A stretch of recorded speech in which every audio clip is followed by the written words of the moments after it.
to see you on tour. Them no want you get more, so get more. Show them you not afraid them. Go and load them. Every human have a something that them destined. That is your destiny. To be what you ought to be. Even if no one you reach nowhere, so you have to find a way, find a way. Then no one you reach nowhere, so you have to find a way, find a way. Then no one can see you fly. Then no one can see you touch sky. Then no one can see you fly.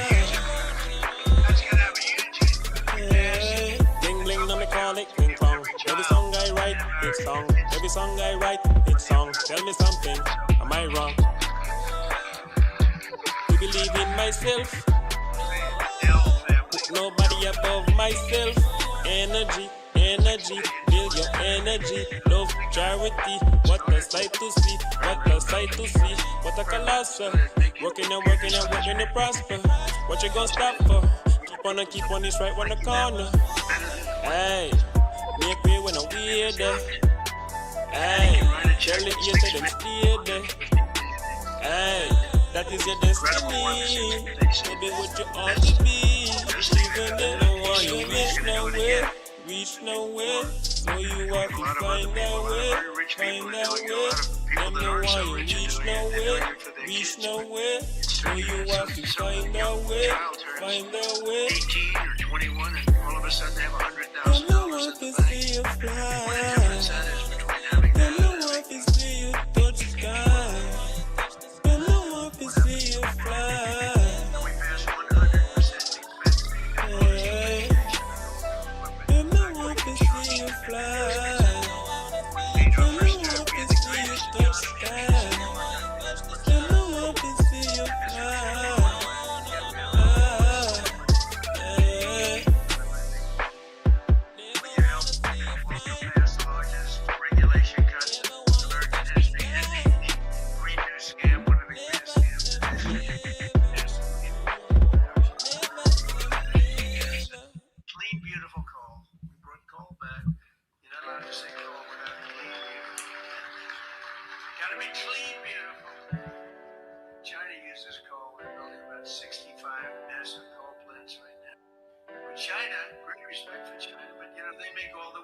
Reach nowhere, so you have to try finding wind farms in them no one you reach nowhere, so you have to find a way, find a way.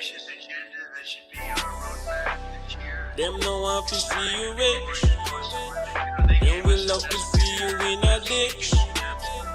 Them no want to see you on tour, them no want you get more, so get more. Show them you not afraid them, go and load them. Every human have a something that them destined. That is your destiny, so be what you ought to be. Even if no one you reach nowhere, so you have to find a way, find a way. Then no one you reach nowhere, so you have to find a way, find a way. Then no one can see you fly. Then no one can see you touch the sky. Then no one can see you fly. Hey. Bling bling, now me call it cling clong. Every song I write, it's song. Every song I write, it's song. Tell me something, am I wrong? To believe in myself, put nobody above myself. Energy, energy, build your energy. Love, charity, what a sight to see, what a sight to see. What a colossal, working and working and working to prosper. What you gonna stop for? Keep on, it's right on the corner. Hey, make way when I'm weird there. Hey, tell it you say them stay there. Hey, that is your destiny. Maybe what you ought to be. Even if no one you reach nowhere, so you have to find a way, find a way. Them no one you reach nowhere, So you have to find a way, find a way. Them no want to see you fly. Hey, good evening, everybody. Here, another episode of Quality Time with Alan Powell on the Real Entertainment Network. Hope everybody is feeling good today. You see me get on my camouflage, cause we're gonna start off with the war in Iran, obviously. And I can't tell you specifically. I'm not like a military expert. I wasn't in the military. Um, So anything where you hear me say, please don't feel like that's what it is taking place.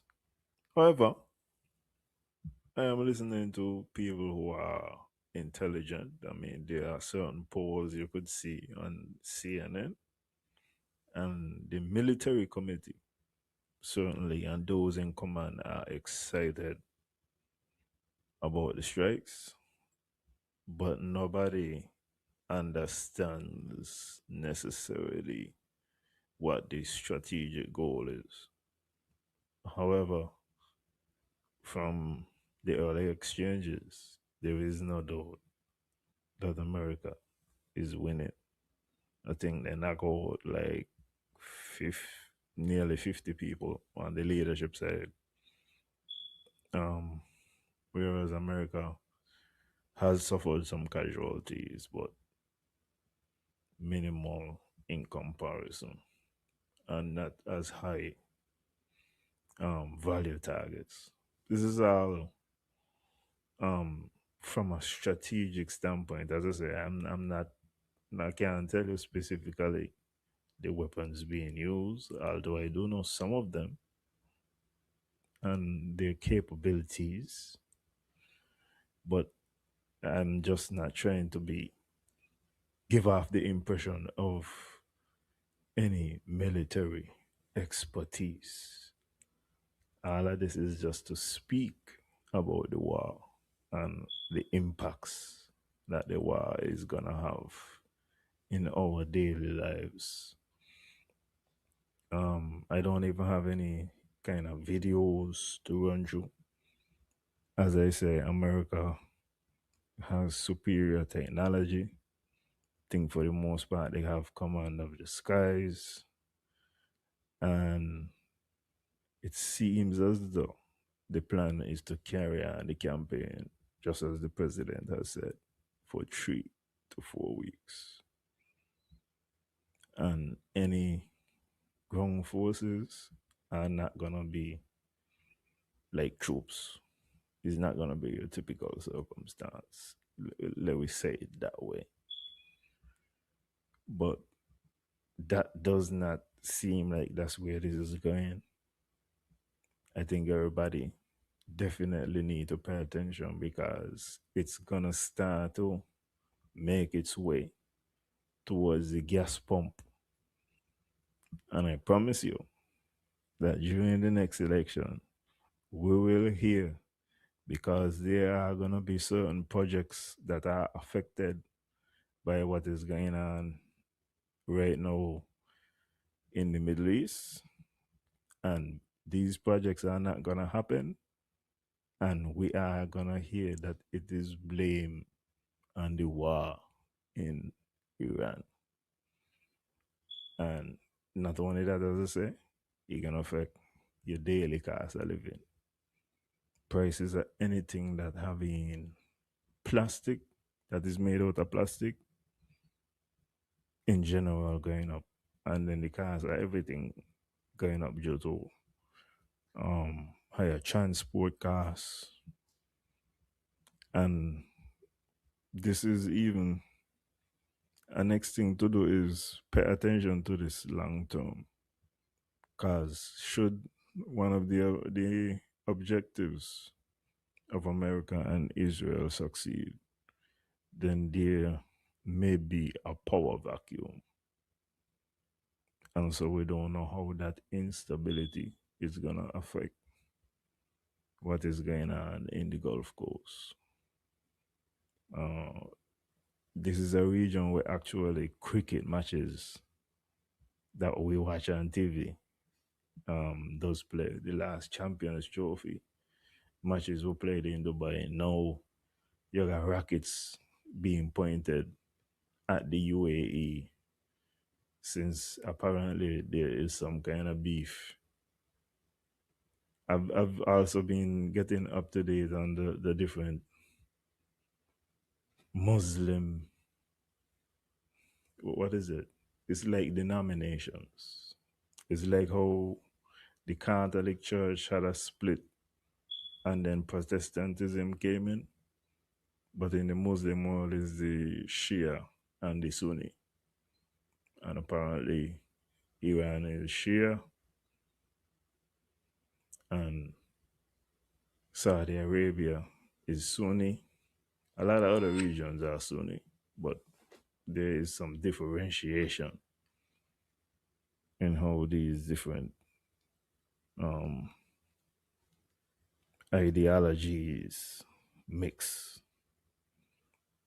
So pay attention to it and know that it, although it is far away, and although I'm kind of making fun of it, this is definitely gonna affect certain plans. I would say any plan, for example, that the government has laid out without giving a cost is gonna be delayed. Um, I want to shift to another thing. That's basically what I got for you for the why. So pay attention, be mindful, and know that at the pump, it's gonna it's gonna be impactful. Another question. We have always asked the question, what gonna happen if tropical not come? Well, what gonna happen if a shell tanker don't come? What gonna happen if there is no oil? By I've been saying I'm gonna move on, but another effect possibly of this war is the fact that it might lead to the fact that we really need to lean more into renewable energy sources. I think people really need to look at electronic vehicles, giving them a try, and there needs to be some kind of resistance build up so that you could respond where there are shortages of fuel, where there are conflicts that threaten at least fuel itself, that would allow for the creation of energy. And I think that's one of the things that really need to be pushed in the next election. But anyway, um, the war, the next thing is Destiny. Destiny has out a video. I think by now it got to be. It got to be 1,000 people. Ginger, what going on with you? I would got to say that by now 1,000 people have seen this video. Destiny Nevis. And this video has seen people from both Sinkis and Nevis. Okay, see? 1.1K views. And when you watch it, you show somebody else too. So really and truly, it's been out there. And it's been on different mediums as well. It's been on Facebook as well. So I think a fair amount of the population has seen the video in question. And I'm asking myself, how should I interpret this video? Because everything in life happens for a reason. And I think that what is going on, and earlier in the year, first of all, before anything happened, before anybody said anything, I first told y'all, I don't feel like the Destiny project is gonna come off. I don't think so. You know? Something about it, I wasn't feeling the momentum. I was looking for example, for videos like the same video there. Cause if he had a video like that, he would have been telling me, he would have been telling me that momentum is being built. But this video not feel like the kind of momentum building video because I also explain in me situation in this summary because I didn't come to the conclusion just so I gave you all my thinking. And I say I expected them to give town halls as they said they would do to put more information on the website as to the benefits that will be derived from this project. These are things that we could analyze and, you know, see if there are any promises we are being sold or if everything is within realistic expectations. And I don't feel like we got a majority of that. And this video, which I think is 40 minutes, is 39 minutes and something, so you could call it 40 minutes. This video seems to me more like it's for a cabinet in St. Kitts. And it's something to let the prime minister know, hey, listen, people comfortable with this. People want this.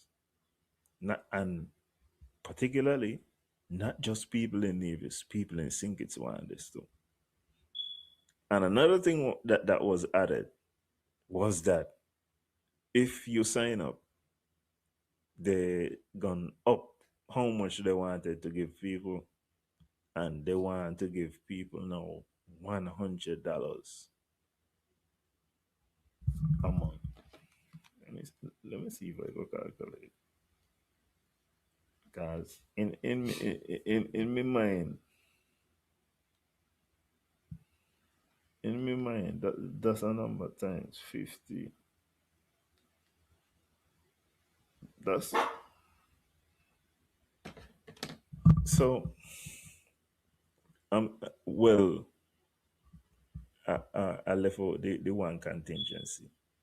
He said that the only reason why they can't pay, no, they can't begin the payment exactly right on time, is because they have to wait until the deal is approved completely.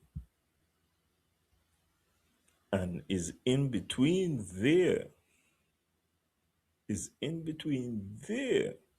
where you got to read in between the lines and you got to know who is trying to be leveraged because they want to give out, based on my calculation in the last census, they want to give out roughly $5 million to the population off the bat without any without giving any indication as to any time frames for completion or anything for any time when they expect to start to turn around and make a profit or anything. They want to begin to pay the population. I think it's an Nevis, which is 50,000 people. They want to get out of them $100, which is $5 million. And as I'm saying it now, $5 million every month without those considerations that I told you. You don't know when you're gonna start to make a profit. You not got no idea when you're gonna complete any phase. You don't know when you're gonna start any phase. You don't know nothing like that. So for me, as I say, this video was partly for the country. The part was that was for the country is to The temptation is $100. That's basically it. That's what I'm gonna say. They gonna run $100 upon you. No, if this is monthly, this is $5 million a month, which means this is $60 million a year. And these are certain things, when you hear them happen, you have to ask yourself, in my opinion, what is happening and why it is happening. So $60 million a year as a successful businessman without any of the thing. And then when you even factor in, we come back now to the war and how that is going to affect the prices of materials, I would assume, of transportation, um, maybe even of exports. We don't know how this is going to play out all the way. So that's the situation. Well, that's why I think, with Destiny, for the moment. So now the big thing gonna be desalination, really and truly. But we got to deal with Cuba. We have to deal with Cuba. No, I'm in the wrong place.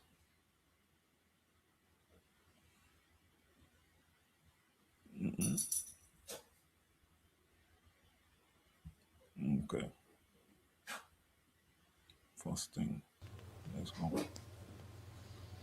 Prime Minister Dr. Andrew Holness is sounding the alarm on growing instability in Cuba, warning Caribbean leaders that the crisis next door could have far-reaching consequences. Speaking at the 50th CARICOM Heads of Government meeting this afternoon, Dr. Holness struck a firm but carefully balanced tone, urging humanitarian concern, democratic principles, and renewed dialogue between Havana and Washington. Sandy Williams reports. At the regional table, Not to make fun of Jamaica, but all my life I always pronounce it as Havana. You know, it kind of a little longer. I'm gonna have to ask my wife what's the correct Hispanic pronunciation. But he said Havana. He says so fast, like something wrong with saying the word. I don't know. But anyway. Back to Jamaica. Jamaica is pushing security to the top of the Caribbean agenda. Prime Minister Dr. Andrew Holness says Kingston has strengthened intelligence sharing, border management, and cooperation with CARICOM partners and Interpol. But it was Cuba that drew the sharpest focus. Humanitarian suffering serves no one.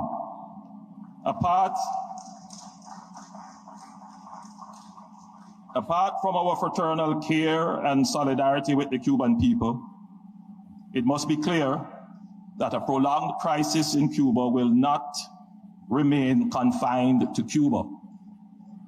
It will affect migration, security, and economic stability across the Caribbean basin. Yet, his message lands in the middle of a long-running geopolitical fault line, the strained relationship between the United States and Cuba. Jamaica is now openly calling for constructive dialogue between Washington and It is really the same consideration that the Premier expressed when it comes to Haiti, so because Cuba got 11 million people too, so that certainly would not be beneficial if that turned into a refugee crisis. Governor, a notable intervention as tensions and sanctions continue to shape Cuba's economic reality. Importantly, while Jamaica is urging for regional attention, Cuba itself is not a member of CARICOM. This means that the Caribbean community's influence is largely diplomatic and not institutional. Now, that makes Jamaica's push politically sensitive and strategically significant. Dr. Holness made it clear where Jamaica stands, firmly backing democracy, human rights, and open market economies, while still expressing solidarity with the Cuban people. Sustainable prosperity requires openness to ideas, to enterprise, to investment, and to the will of the people. The Prime Minister also framed the moment as a potential turning point, suggesting the shifting geopolitical climate could open space for reform and engagement. CARICOM leaders are expected to continue deliberations on regional security and Haiti as Jamaica pushes for what it calls a more coordinated and mature Caribbean response to emerging threats. Sandy Williams, TVJ News. Jamaica.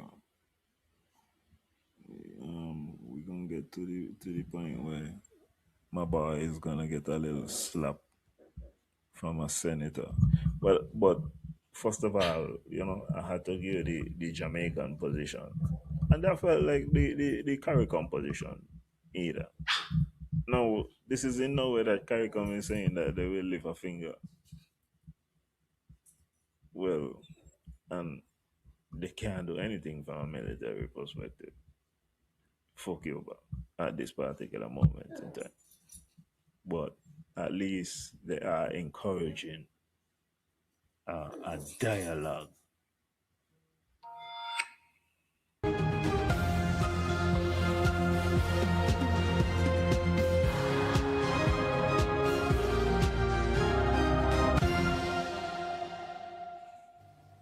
Welcome back to Primetime News. And a special welcome to viewers on onespotmedia.com as well as TVJ International in the Cayman Islands.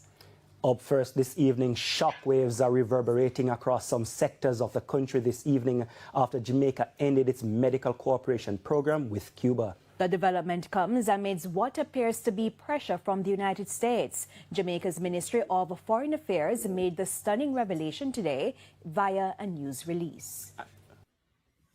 Well, listen, I played with the order, but what I wanted to demonstrate is Donald wins every time. Okay?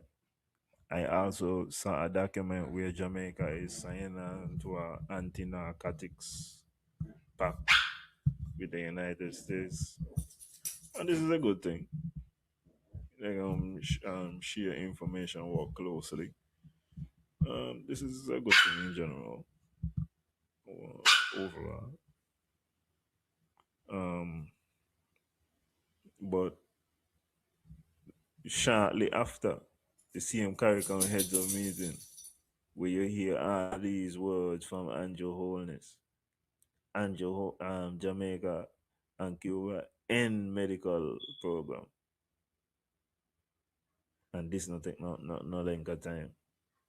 So this shows you just power in general. And this is why the new world order, the new world what we're living in, is different rules of engagement. This is not what we used to know.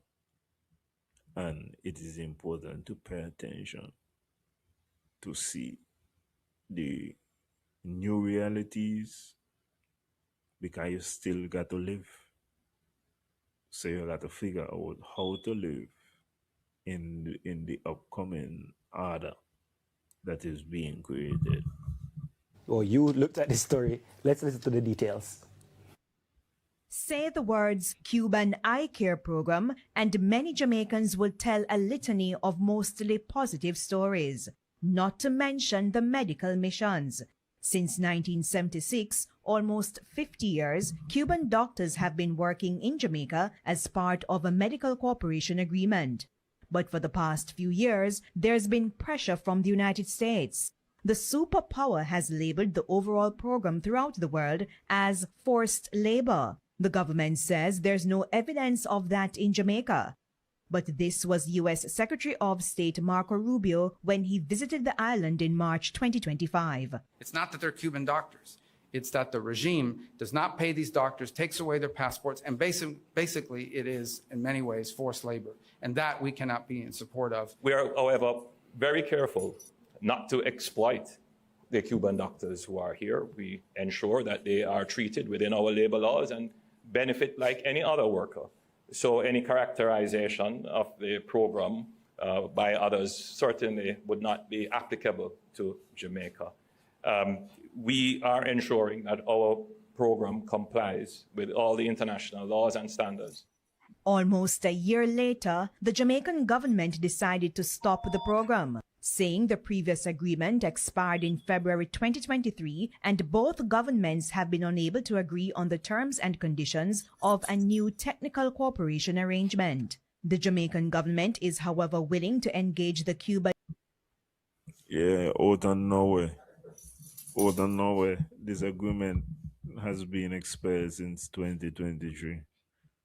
5 years later, we gonna get out there. We can't agree. Medical professionals on an individual basis in keeping with local labor laws. The arrangement would last for the remainder of their time in the country. Jamaica has been one of the largest employer of Cuban healthcare workers in the region. Up to 400 Cuban nationals, including doctors, nurses, biomedical engineers, and technicians.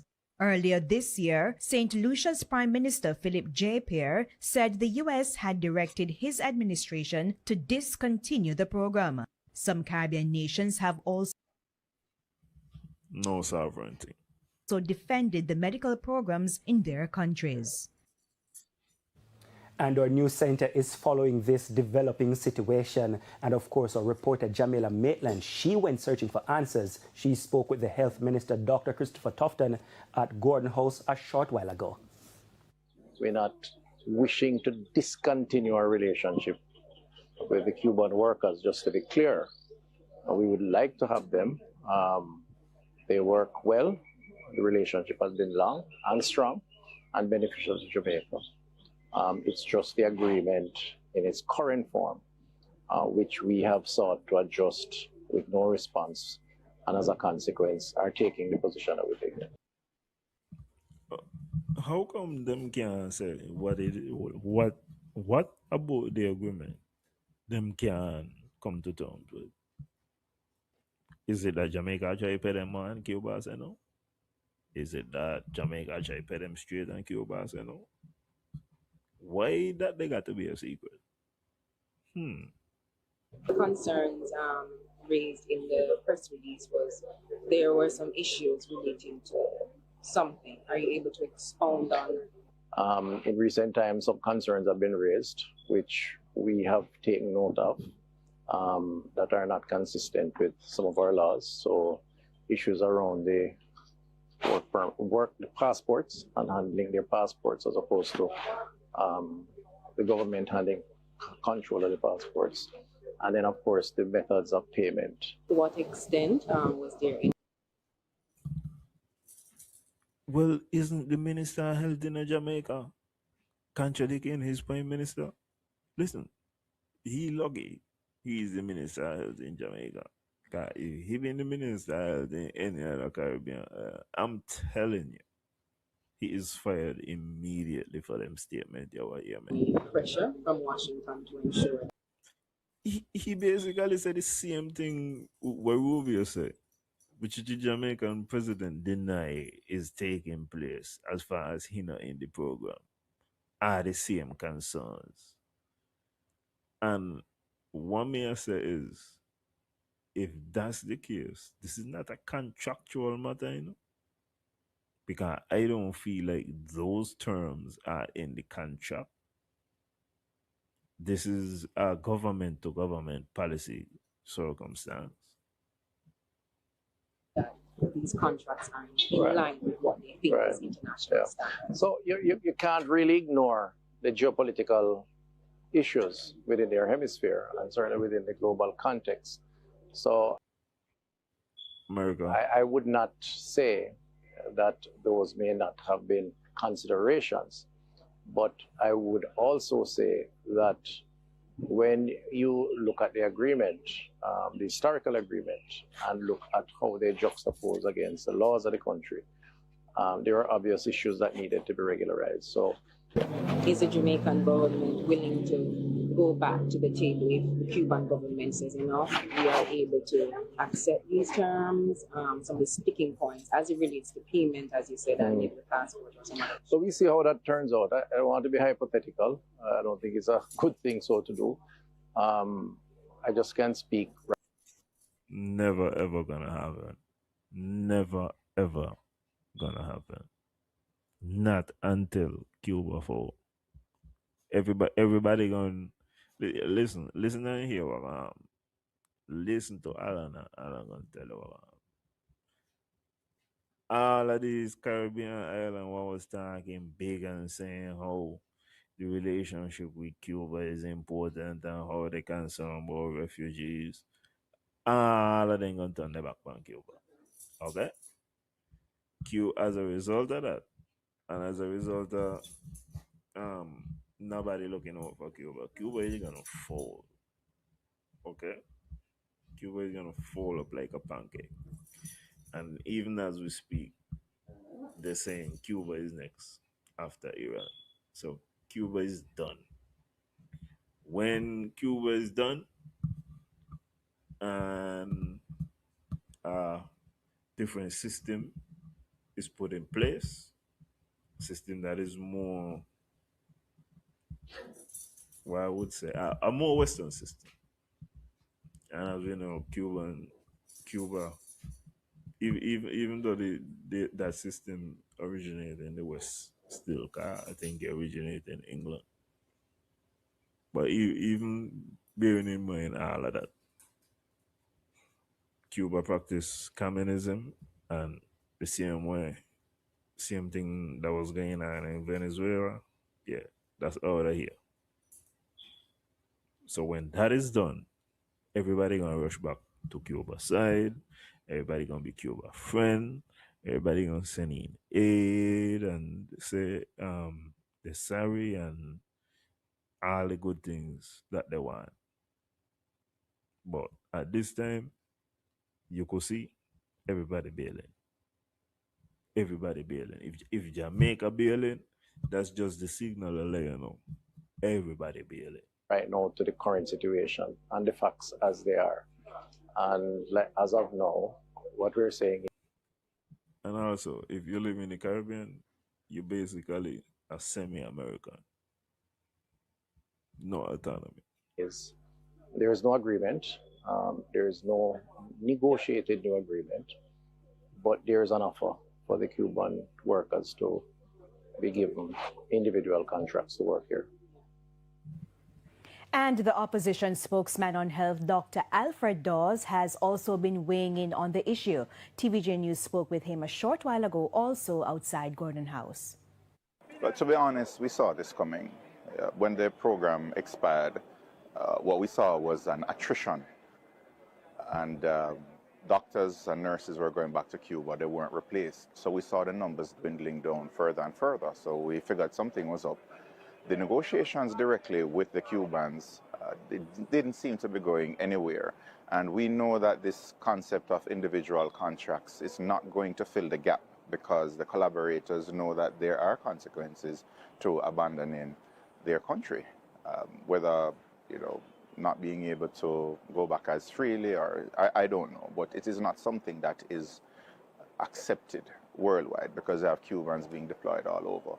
So I'm hoping that the Ministry of Health would have started to make some definitive moves in terms of filling that gap. We're hoping. That's my big question. That was the next thing up on my mind. When you give up 400 doctors, 400 people, particularly who deal with the eyes and that type of situation, How do you fill that gap? What has to happen for you to make that deal? That a gap analysis would have been done already. I understand that just under 300 healthcare workers are left in the system now, and they are going back at the conclusion of the contracts. This is much more serious than we would like to believe. It's not just nurses and doctors. These are specialists. The doctors and nurses, they go in the most underserved areas in primary care. They are biomedical engineers who fix broken down equipment. And we know that we have an issue with maintenance here in Jamaica. And noticeably, or most notably, the eye care program. That is the crown jewel in the Cuban-Jamaican partnership. And still to come this evening, court. Yeah, I will not be joining you. But it was nice to be with you, TV Jamaica. We're getting back to it with TV Jamaica for the next one again. I realized what happened with the videos, even though I bet that they ought to sing. Good afternoon and welcome to administration planning public traffic days in other parishes. And in business news, Finance Minister says that manufacturers will remain competitive despite new taxes. We'll be right back.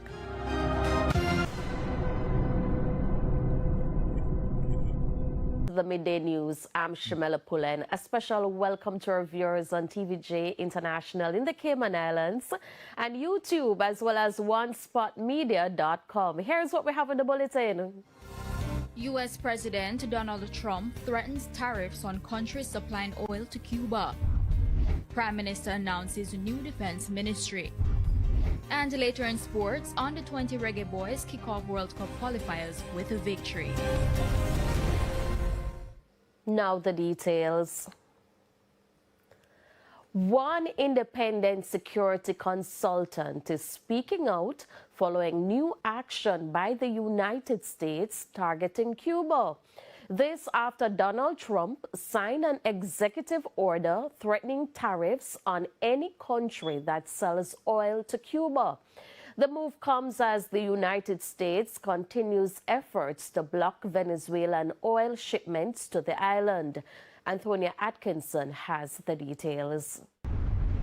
Regional leaders are currently meeting in St. Kitts and Nevis for CARICOM's 50th regular meeting. The two-day event will be addressed by U.S. Secretary of State Marco Rubio and comes at a time when the U.S. has increased military presence in the Caribbean waters, while in Cuba, a humanitarian crisis is deepening due to the ongoing U.S. sanctions against the communist nation. CARICOM leaders have been mum on the Cuba crisis, which is why independent security consultant Sanjay Badri Maharaj believes they need to take a stronger stand. You say basically we're watching with concern.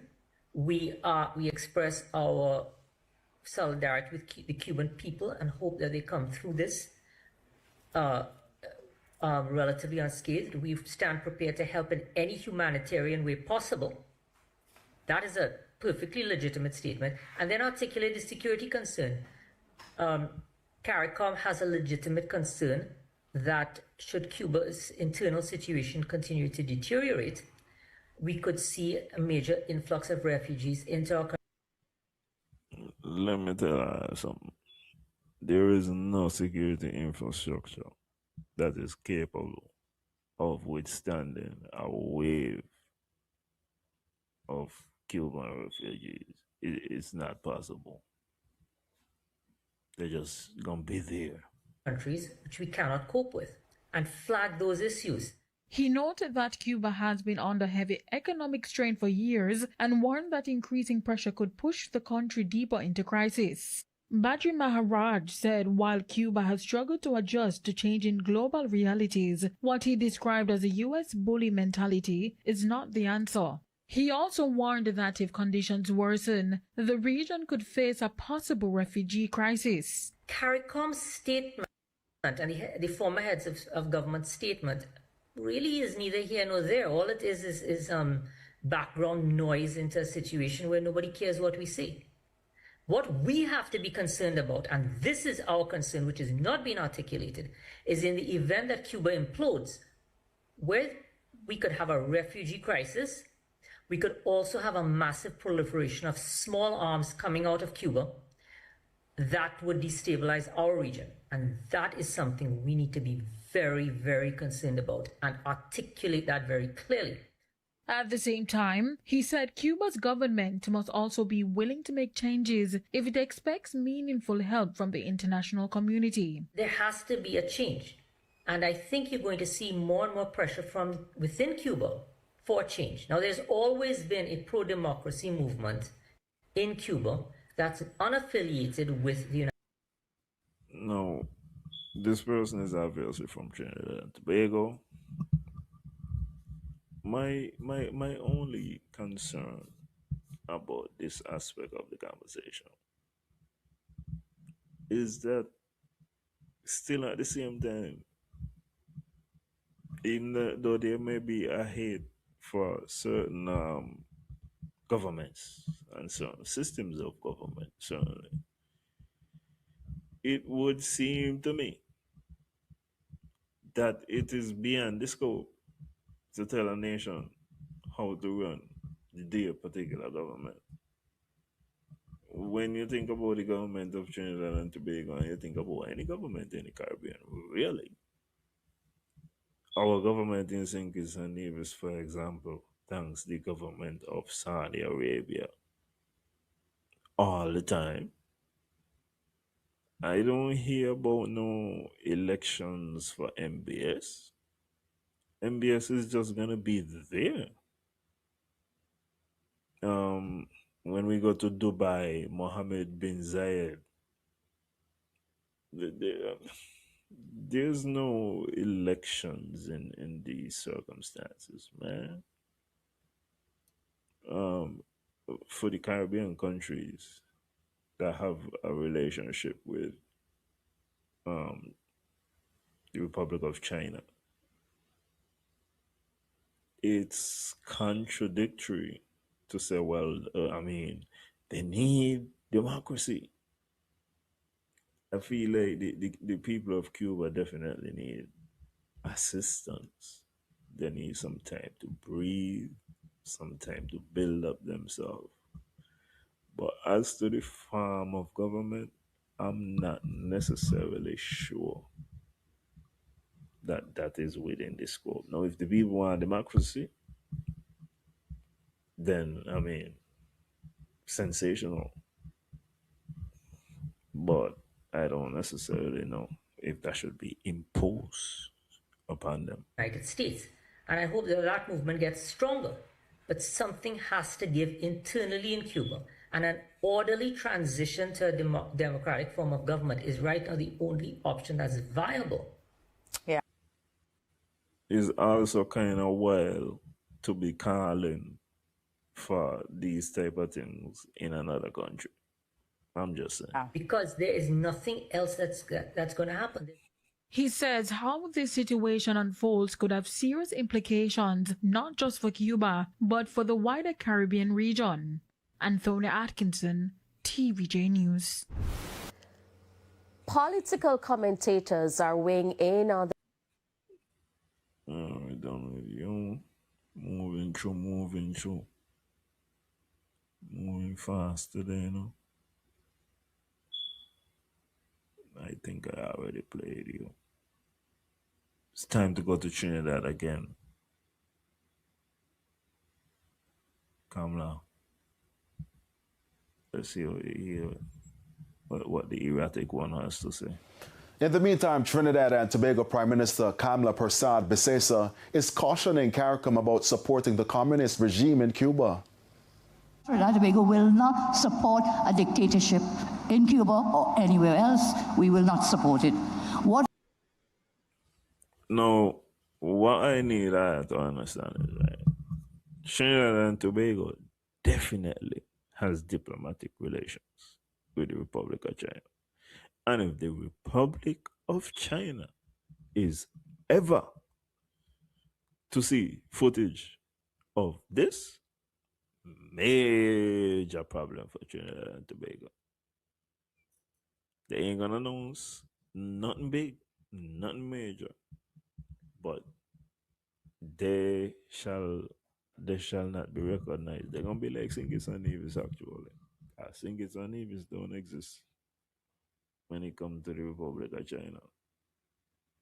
So they will be just like Singis and Nevis. We support regular, free and fair democratic elections in a multi-party system. All citizens must have equality before the law. There must be the rule of law. There must be majority rule and minority rights. We must. Listen, I'm telling you, you send this to China, it's over. Have the separation of powers and the checks and balances. We must have accountability and transparency.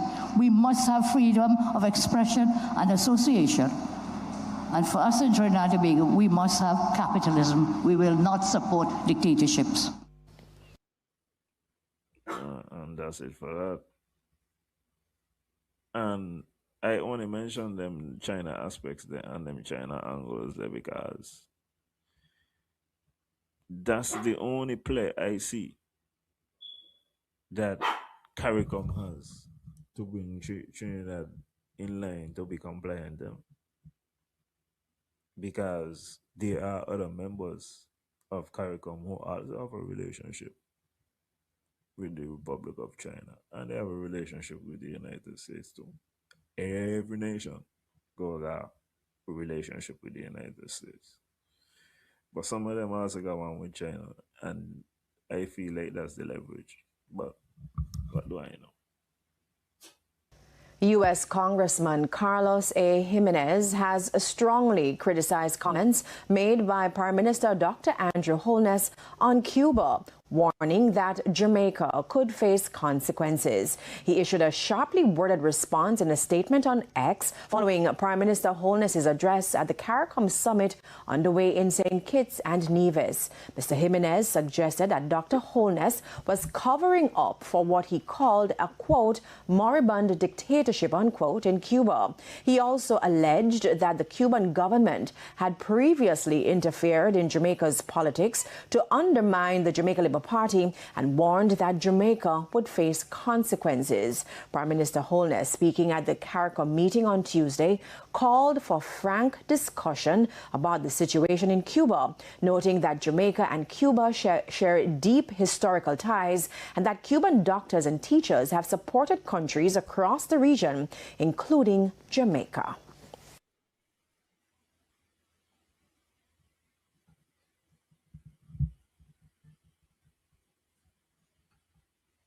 This video production is brought to you by APUA. Necessary. All them historical ties they're done. As we have seen, Jamaica has already decided to cut off. So, whatever was said within the negotiations between the United States and Jamaica, Jamaica is now within the realms of compliance to what is taking place. Let me pass all of this and I get to advertise for me in Antigua. Yeah, so with regards to this video now, this video is an issue that I was surprised was not addressed. I know that everybody was talking about the Cuba situation. At the CARICOM, heads of government mean can we sing the song against Kamala, which Congress was wrong, by the way. You are not supposed to do that to a head of state, sir. No matter how much you disagree with what she's saying. That was not proper etiquette. But anyway, so this next video is about the fishermen, the fishing situation. So we're going to listen to some Antiguan fishermen. And that's not too far from St. Nevis. Hear what them Antiguan fishermen saying, because I think there was a strike recently in St. Vincent, and I think there's some footage too, so we're going to see what's going on there. Killing two St. Lucian fishermen, Washington described as narco-terrorists, local fishers say the tragedy feels far too close to home. The strike, confirmed by United States Southern Command, reportedly occurred at around 2 o'clock in the afternoon of Friday, February 13. In a statement issued later. Listen, You see, I like this. If you look at coverage, and by the way, there's a lot of AI videos going around on both sides. I've seen Iranian videos talking about they do this, they ain't doing nothing. It's mostly America is doing at this point. I'm not saying that Iran hasn't hit anything, but this is what you're gonna see. And this is a fishing boat off the coast of St. Vincent. I think this and other exercises, these and other things that have happened in the Caribbean should have been a big part of the list of what we need to discuss at the CARICOM heads of government meeting. That night, the U.S. military said it had conducted a lethal strike against a vessel believed to be engaged in narcotics trafficking. Another thing to point out, this is extrajudicial, meaning we're not gonna case or nothing, you know. They conducted a lethal strike against a vessel that was believed to be engaged in narcotics trafficking. And for me, I think this is a legitimate interest of all Caribbean governments to determine what are the rules of engagement. Now, mind you, there is no due process. This is not we're going to hold you and take off the drugs. We believe that you got drugs, so you're going to die. And that's a legitimate interest. When Antigua.news spoke to fishermen around the island Wednesday, they told us that they are grappling with their own uneasy reality. As a fisherman in Antigua, I'm quite concerned because that came pretty close to home. I mean, anything can happen. If he's scared to go to sea right now, afraid of my guy will blow up. That's why we can do that. We're small guys. You know. I'm a fisherman and I'm worried, and it's not right. If you deal with who, that's why they have coast guards. And if you have idea that those are doing those things, you have to deal with them. Well, all I have to say that is downright. When you listen to what all of them asking for, all of them really talking about the same thing. Where is the due process? What is the Coast Guard for? And the bigger question, as I keep on saying, because it's a new world, what are the rules inside of this new world? I'm a fisherman and I'm worried, and it's not right. If you deal with who, that's why they have coast guards. And if you have idea that those are doing those things, you have to deal with them. Well, all I have to say that is downright murder. You're not safe, you can't go out to do anything. What they're trying to say, everybody in the Caribbean, that's all we do, push drugs. It's just sad. That's just sad. And only one word one thing I have to say about it, they need to stop murdering our Caribbean brothers. As a fisherman, what are you trying to tell me? I'm going out right now. You're going to tell me I have drugs because my boat is running at certain speed? Some fishermen have speed because they want to go to their destinations. The type of boats they're using now, you have to call them go-past boats. Everybody have 2-3 engines on. Go to the fishing ground to come back in time to sell their catch, to make something. And what they did to those fishermen, it's unbelievable. I mean, one of our own fishermen can be attacked quite viciously as that. I mean, I'm concerned. If I'm out there and I'm running at a certain speed, a drone can blow me up and just saying I'm dealing with drugs, and that's bad and that's wrong, and I'm doing fishing. But reports out of St. Lucia tells a different story. Families there say the men aboard were lifelong fishermen, identified as Ricky Joseph and another fisherman known only as Navi, who left on what relatives described as a routine fishing trip.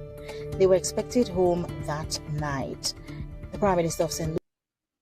This was a massively important conversation to have about what is taking place in the Caribbean. And the fact that this was pushed to the back burner And instead everybody talk about Cuba. It's stunning. Lucia has confirmed that lives were lost, but says his government is seeking official verification of the circumstances. U.S. officials have defended their operations as Official verification. Official verification. When this thing start off, by they have already said where it is taking place. And they conduct an operation against a vessel that is believed to be trading in narcotics. What what more is there? necessary to curb the flow of drugs into American cities. But in fishing communities across the Southern Caribbean, that justification offers little comfort. For many, the fear is psychological but real. Fishing is not simply a job, it is survival. It feeds families, pays school fees, and sustains entire communities. Now, the questions across the region are complex.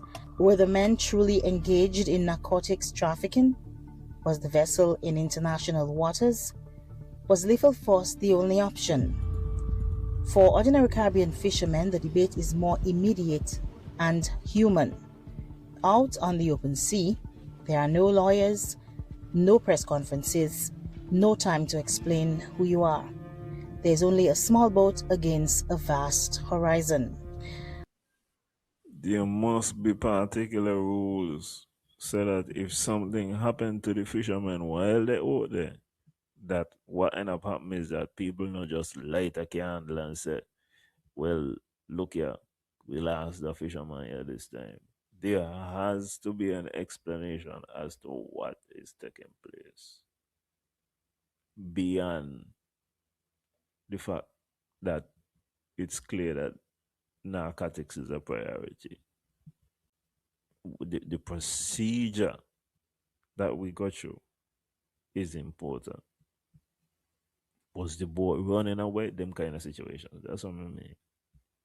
As investigations continue and governments across the region seek clarity, one truth that did not even look like it been a go away. Cause the missile look like it was heading to the direction, coming from the direction where the boat was coming from. And the boat doesn't appear. Of course, this is video, we don't know, but it doesn't appear to be moving that fast. remains. A vessel is gone, families are grieving, and fishermen across the Eastern Caribbean are looking at the same ocean they have trusted for generations and seeing it differently. The Caribbean Sea has always been a place of livelihood and legacy. Now, for some, it feels like a place of uncertainty. And the question echoing along Antigua's docks is no longer just about what happened near Cancun. And Antigua is blessed in terms of the fact that because they have a jagged coastline, as you could see, and as they have pointed out, Antigua ain't got no one dock, no. Antigua got docks. Antigua got 365 beaches.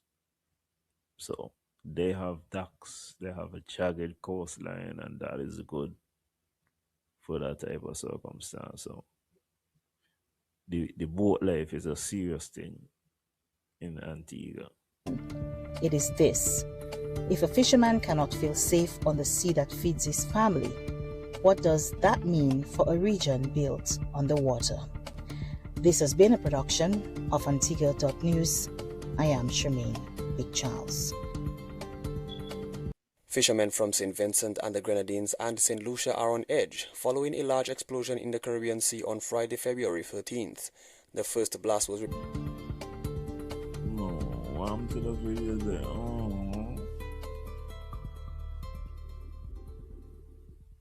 Hey, big man. When evening falls and shadows play, we flip the switch, you light the way. You power dreams, our hopes, our lives, a steady force, a trusted light. From every source you make the way, working hard to service every day, turning. Earlier this year, several Caribbean countries signed a memorandum of understanding with the United States government regarding the transfer of third country illegal migrants, including... Hey. You pull up. Ginger, don't encourage none right now.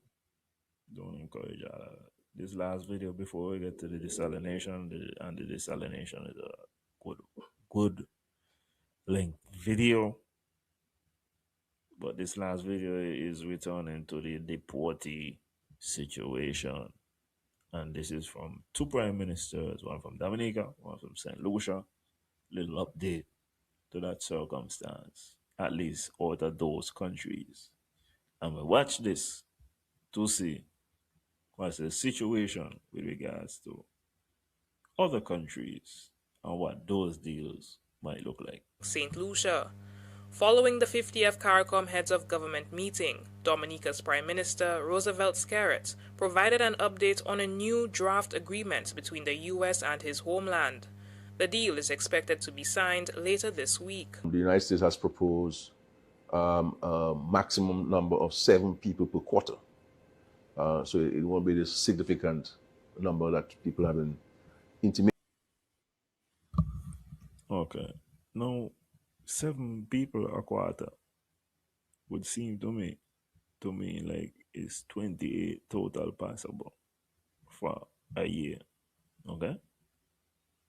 Now, if it's 28 people total possible for a year, this almost make it more absurd that Dr. Joe said, but they can't be from Haiti. This would contradict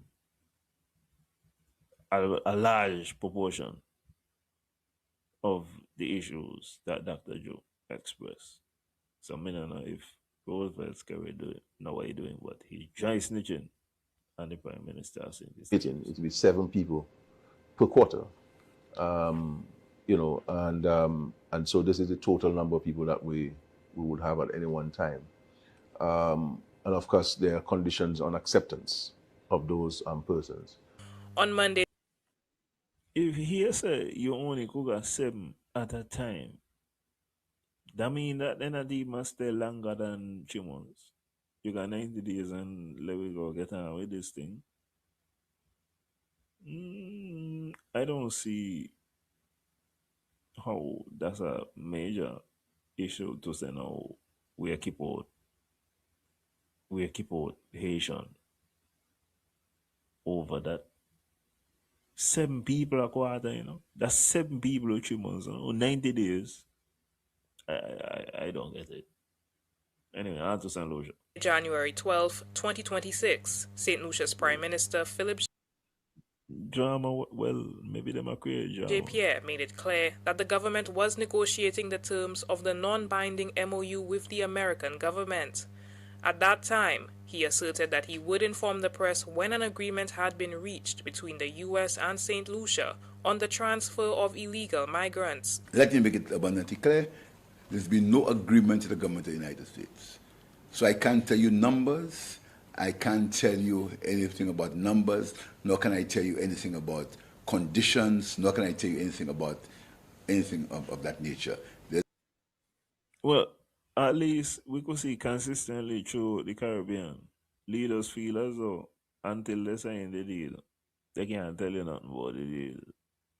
They can't even, and you know it's kind of amazing. They can't even tell you, well, listen, this is what we even considering. Or kind of feel what the situation. Because you might say a number and people might say, Seb, man, that easy. I'll be at a 70.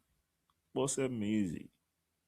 There's been no agreement with the government of the United States. What we've signed, as most countries have signed, is a MOU, a Memorandum of Understanding.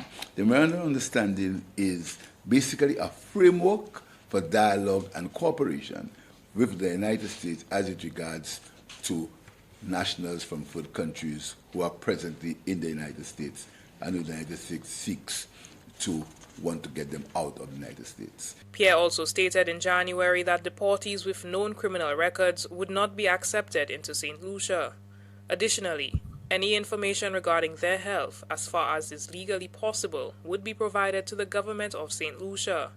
Upon his return from the just concluded 50th CARICOM Heads of Government meeting, Pierre confirmed that discussions did take place with the U.S. on matters such as regional security, economic growth, and climate resilience.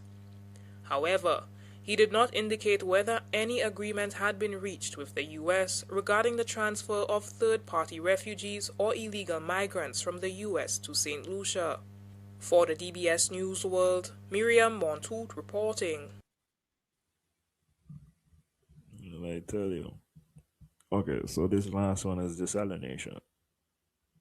And the entire purpose of this is so that you could learn about the desalination process. It's a video that takes place on an island, lovely island setting, just like the ones we accustomed to. And it is to emphasize one of the issues that I pointed out. No, I'm not against desalination, just like I ain't against any other thing. But the key issue is you must be aware of the possible side effects, the negative aspects before, so that you could maintain and possibly counteract them, so that you minimize the effect of said negative because you're aware of it. And so this video is to inform about those negative aspects. So let me go to desalination.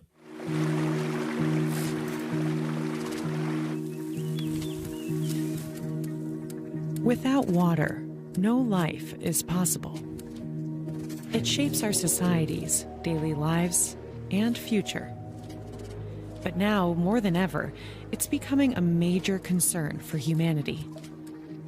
More frequent droughts and constantly rising demand are making fresh water, a common resource, increasingly scarce. This water here is a precious treasure. It has met our needs for centuries, but unfortunately that's no longer the case. It's estimated that by 2050, half of the world's population could have difficulty accessing drinking water.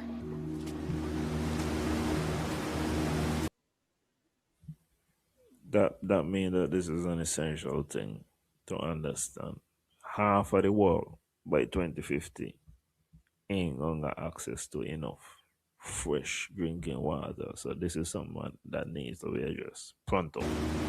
As a result, all eyes are on the seemingly abundant water of our oceans. Removing salt from the sea to obtain fresh water is a promising solution that's making waves worldwide. Desalination. The Spanish archipelago of the Canary Islands off the coast of Africa was the first European region to introduce this method more than 60 years ago. We don't have enough fresh water for the over 2 million residents and 15 million tourists every year. So how else do we get this fresh water? We take it from the sea, remove the salt, and produce it ourselves. For these... So we're in the Cayman Islands. I hope if my honey is watching that she appreciate the Hispanic speakers in the back. But we're in the Cayman, I'm saying the Cayman Islands, in the Canary Islands.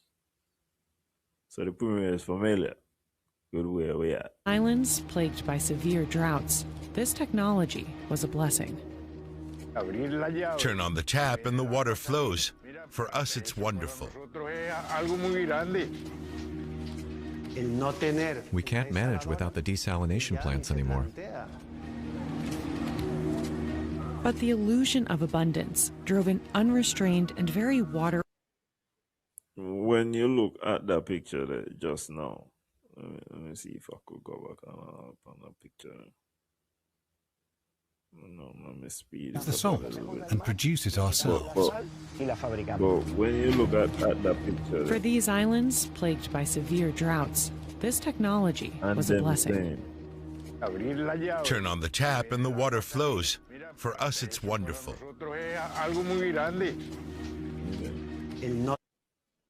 Yeah, when you look at the picture there, that one, yes, so when you look at this here and you realize that they're saying they can't do without the desalination anymore.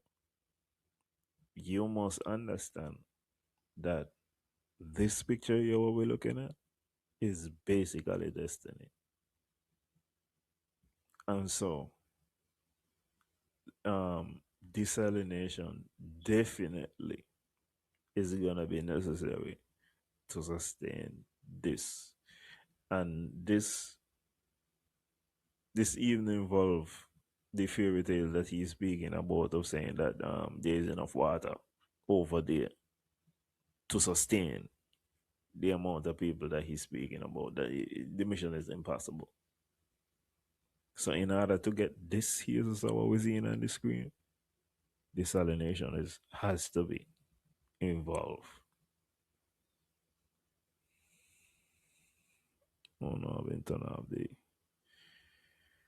turn off the volume. Unrestrained and very water-oriented economy, the latent effects of which are ticking time bombs. Desalination allows us to survive, but it consumes oil and produces waste. For research into the... So, right away, we see, of course, we're going to count the pros and we're going to count the cons. So the pros is, the fact that you have access to clean water. And you can't downgrade the importance of access to clean, drinkable water, or at least clean, usable water. The drawbacks basically consumes oil, fossil fuels, and I think the ones in St. Kitts and Nevis bypass just by being solar, so they don't have to deal with that aspect. So that is not a con. I would have to look into it more, but I think that's the case. And the other one is it produces waste. So we're going to see how those affect desalination. Possibilities and limitations of desalinated water, the Canary Islands serves as a large open-air experiment.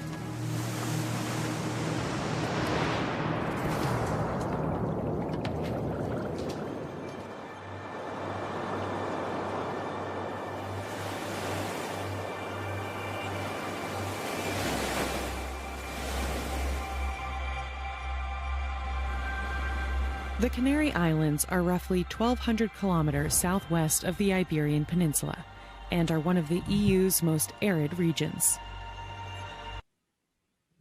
Yeah, although she mentioned the EU, even though we could clearly see that those islands are off the northwest coast of Africa, those islands are Spanish islands.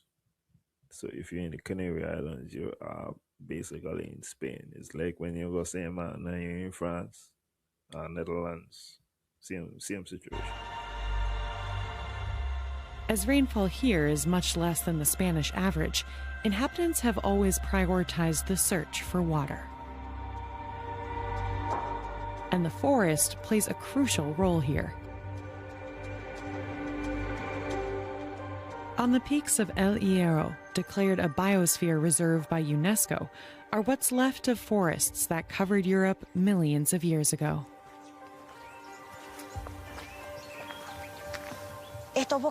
These laurel forests, made up of laurel and other trees with similar leaves, are confined to a small area of the island and condense rain on their leaves.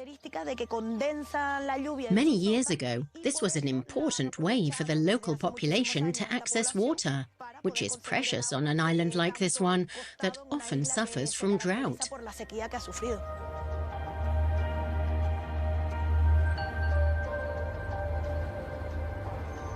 The water comes from vapor that's produced when seawater evaporates.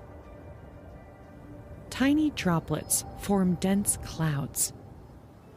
These envelop the forest and leave their precious moisture on the leaves of the trees.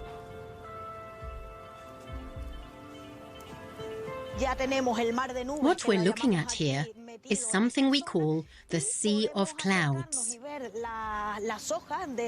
Up close, You can see that the leaves of the laurel trees are covered with moisture and droplets.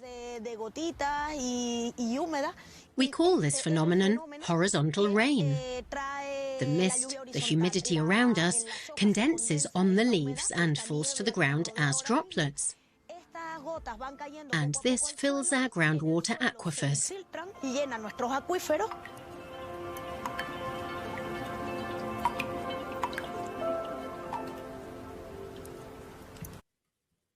So at least in the case of the Canary Islands, that's how the aquifer get full of water. I would think the population, the process is similar throughout the Caribbean to that.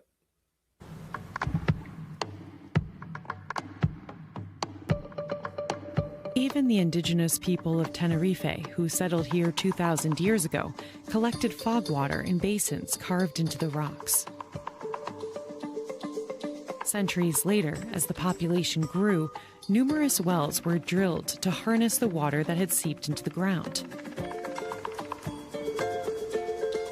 From the 1850s onwards, tunnels known as galerías were dug all over the islands to access the precious groundwater. Over 1,700.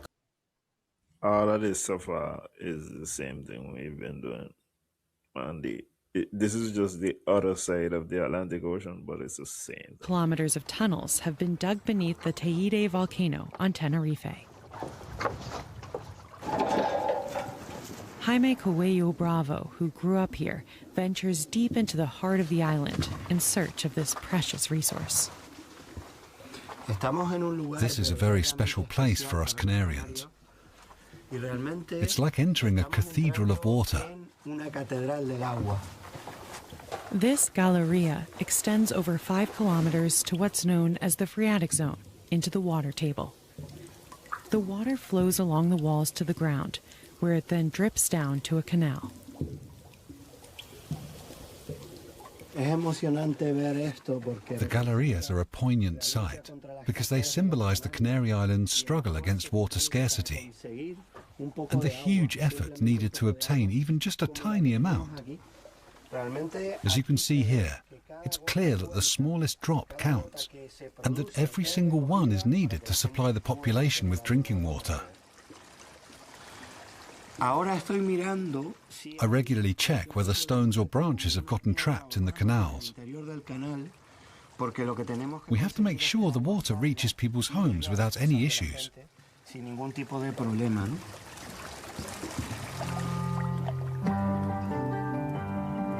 Up to 80% of the drinking water on Tenerife comes from wells and tunnels, so they must be meticulously monitored. I'm checking the water level in the galleria to see if it's stable or going down. We're now seeing a significant decrease because there's less rain. Climate change and decline. And I recently found this out, but the Leeward Islands, for some strange reason, well, something of the way they went, is a drier place than the Windward Islands. When you're down there, you can see it. I never really realized it, but the Leeward Islands, for some strange reason, is drier.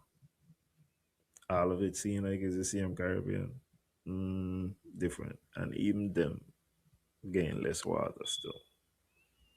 So it seems to be a very similar situation and story to St. Kitts and Nevis, but to the Caribbean in general. Declining rainfall are exacerbating water scarcity.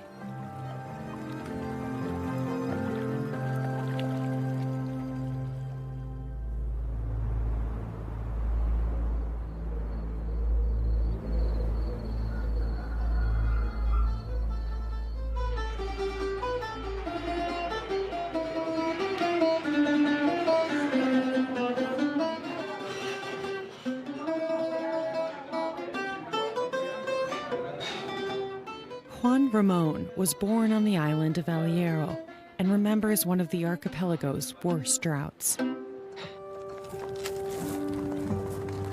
Today, he returns to the place of his childhood, where fresh water was transported by donkeys along kilometers of steep paths. Back then, I was 14 or 15 years old. I helped my parents on the property with the animals, the wine, and the potatoes.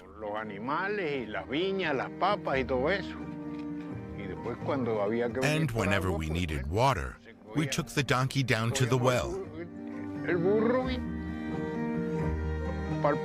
The well was at the foot of the cliff. Starting in 1947, El Hierro suffered 3. One thing I realize in life is no matter what conditions you live in, you normalize those conditions. So the way how you hear him casually speaking about what he went through is more amazing for somebody who didn't necessarily have to live in the conditions. 3 consecutive years of severe drought. Poverty and hunger prevailed on the island. We had nothing. Nothing to eat, nothing to drink, nothing at all. The animals died. The goats and the sheep. It was a terrible, terrible drought. I hope nothing like that ever happens again.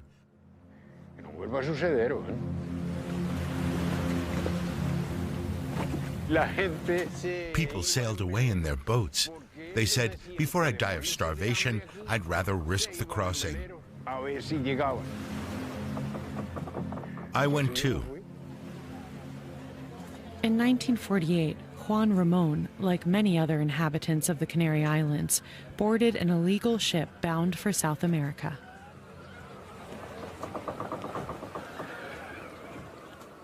He spent decades in Venezuela, but has since returned home. Memories of the drought have stayed with him to this day. It's a miracle for us. Even if the water comes from the desalination plant, you turn on the tap and you have as much water as you want. In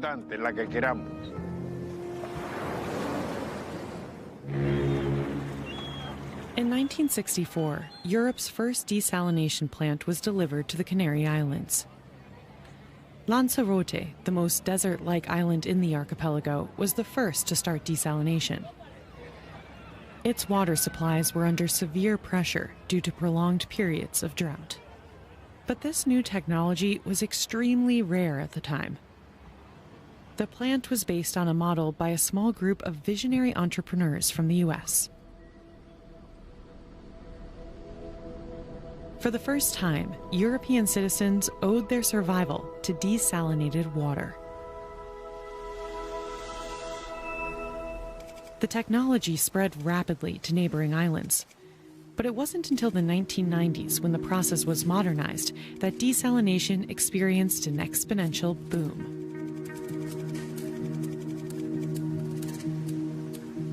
Today, the Canary Islands have some of the most desalination plants per square kilometer in the world, with 330 public and private facilities.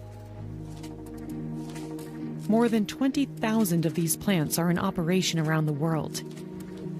Even though they don't cover basic consumption by a long shot, more than 300 million people depend on them.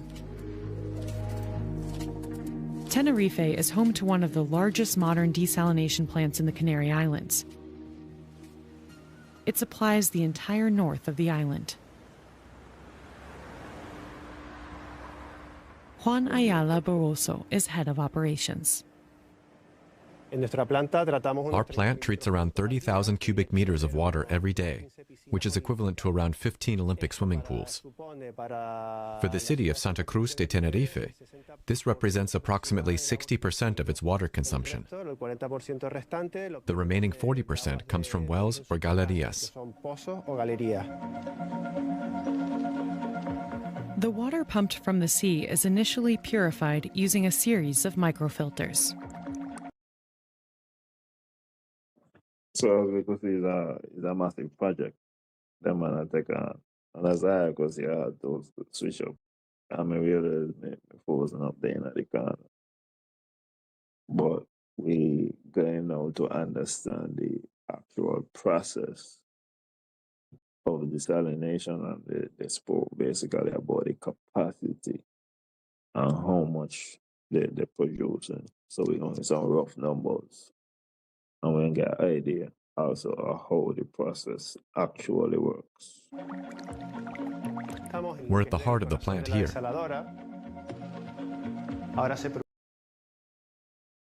But listen, let me just repeat what I just said. I realized they might be muted. So what I was saying is, now we're going to get an idea of the desalination process in and of itself. And this is a plant, obviously, I think, much more capacity. But as I say, if we're going towards bigger populations in the Caribbean, this is definitely something that is going to sustain that. When the example of Bermuda, for example, is given, of a population of 65,000 per 21 square miles, that's because they got desalination. You know, when you think about the type of things you need to do with water, then desalination to get, as I say, usable water is going to be necessary. So we see the process now. We use a process called reverse osmosis to make fresh water.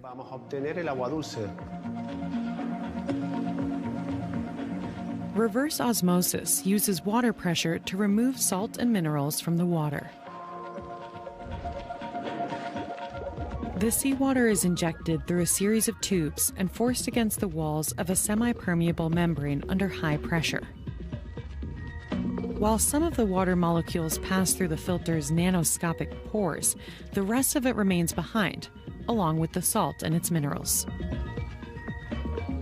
On average, for every 100 liters of seawater, 45 liters of freshwater and 55 liters of very salty brine are created.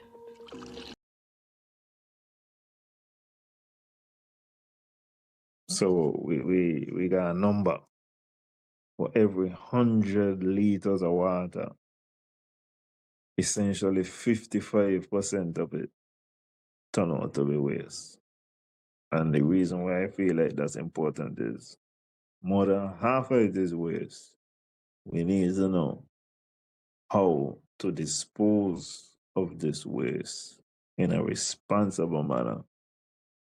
Otherwise, the sustainability of what we are doing is going to be in question. If you don't hit you one way, it's going to hit you next way.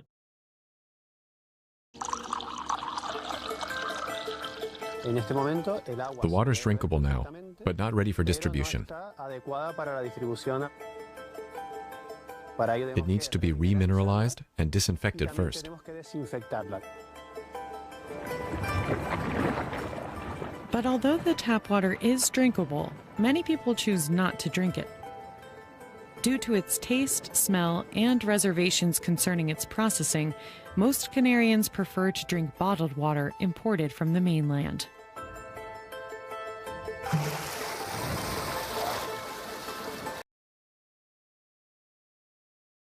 I have to say that that's a con as well. Even though people got access to the desalinated water, they say due to what taste, smell, and just how we look in general, they still prefer to drink bottled water. Or your preferences over the, questions over the process. I guess the stripping of the water and then putting it back in nutrients. So what's the desalinated water for then? In addition to its household uses, it primarily supplies the country's most important industry, tourism.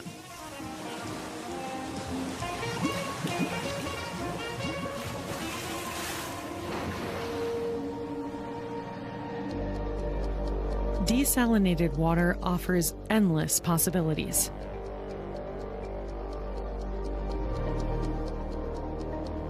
For example, watering the 23 golf courses or operating the archipelago's countless hotel swimming pools.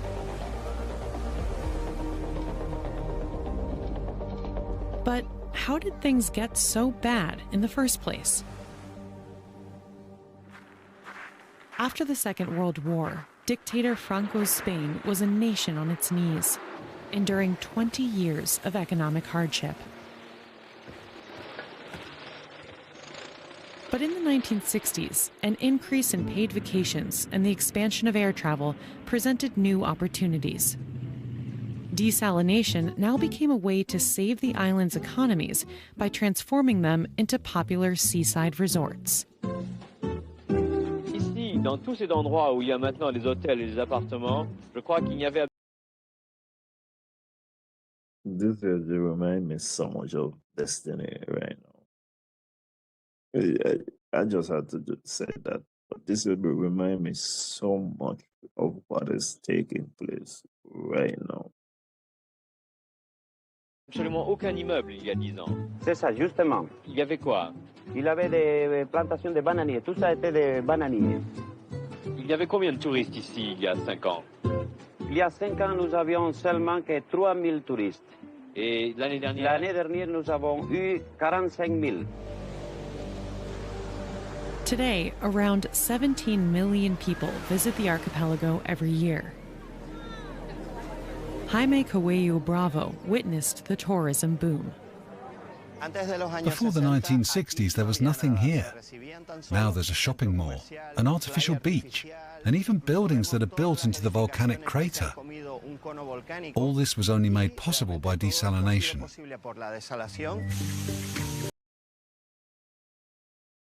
Listen, down to the buildings that are built into the side of the mountain. I'm telling you, this will look everything like a Destiny. It's similar to, I want to believe this is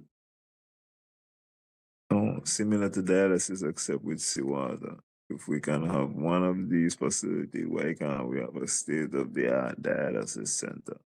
Well, because you don't have a solar dialysis machine, but they have a solar desalination plant.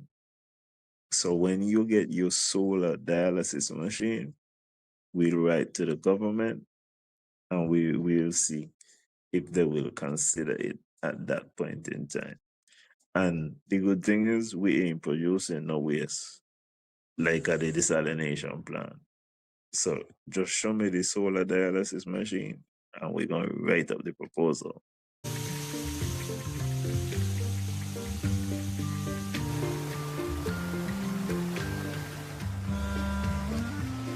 It's like an amusement park here, with fountains and Roman temples. This has nothing to do with our islands. It's all because tourism accounts for 75% of our GDP.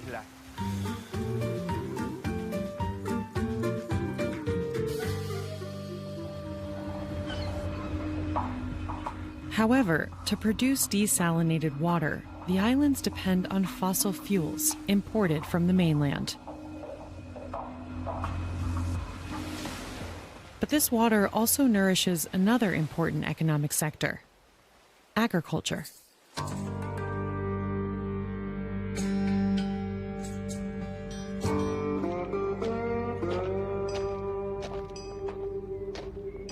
On Tenerife and most of the islands in the archipelago, there are banana fields as far as the eye can see.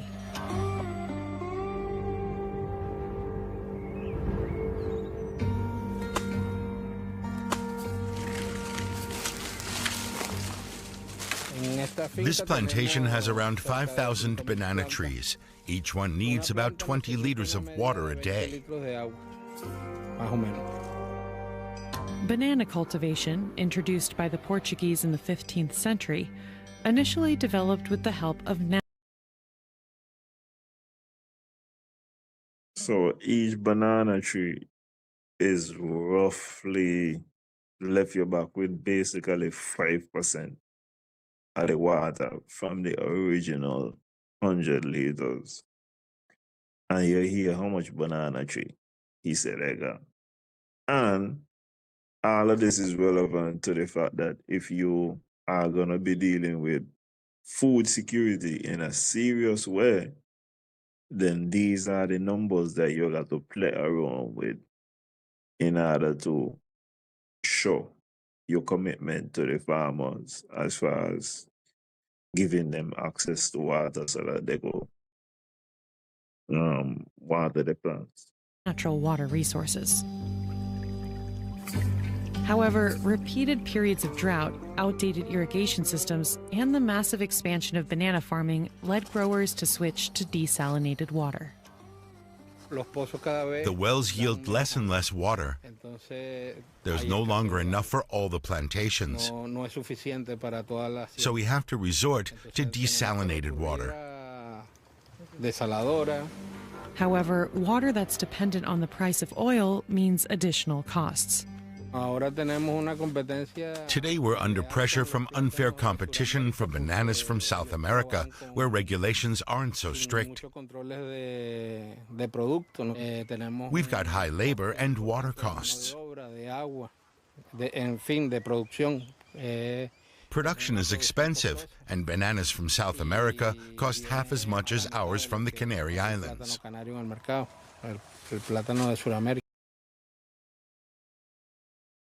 All of these issues being discussed are issues that are encountered in every Caribbean island so far.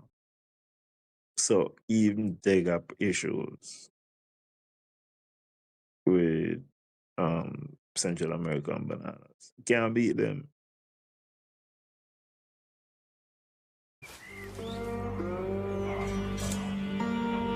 Government subsidies and desalinated water are keeping banana cultivation alive here.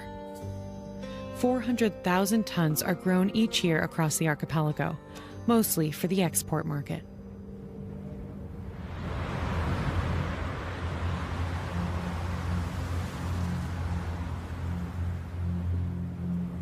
Within 60 years, desalination has become the cornerstone of the Canary Islands economy.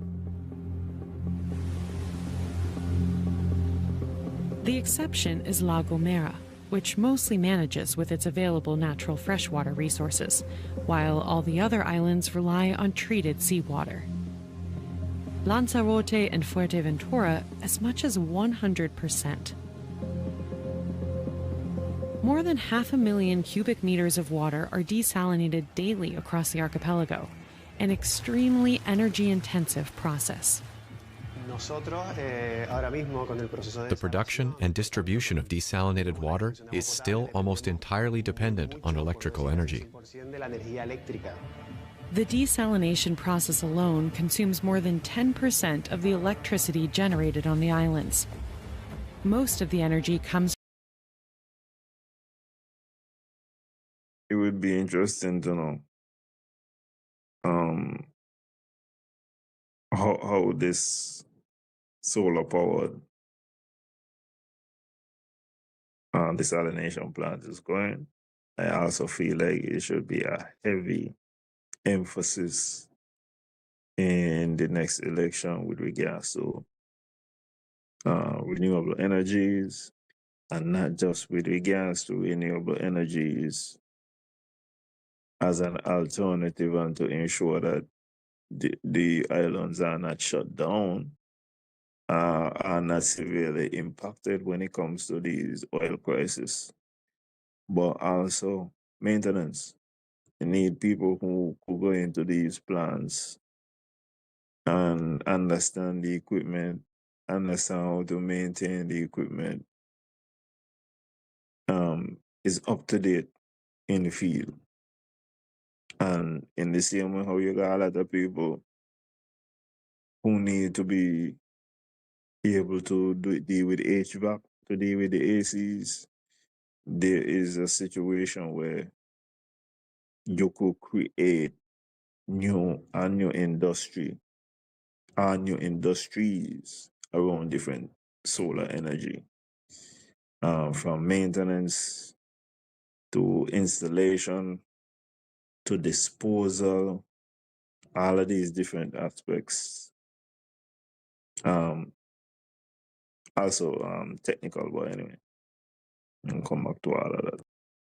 From thermal power stations continuously burning oil and gas imported from the mainland. The energy requirements for the plant in Santa Cruz alone are enormous.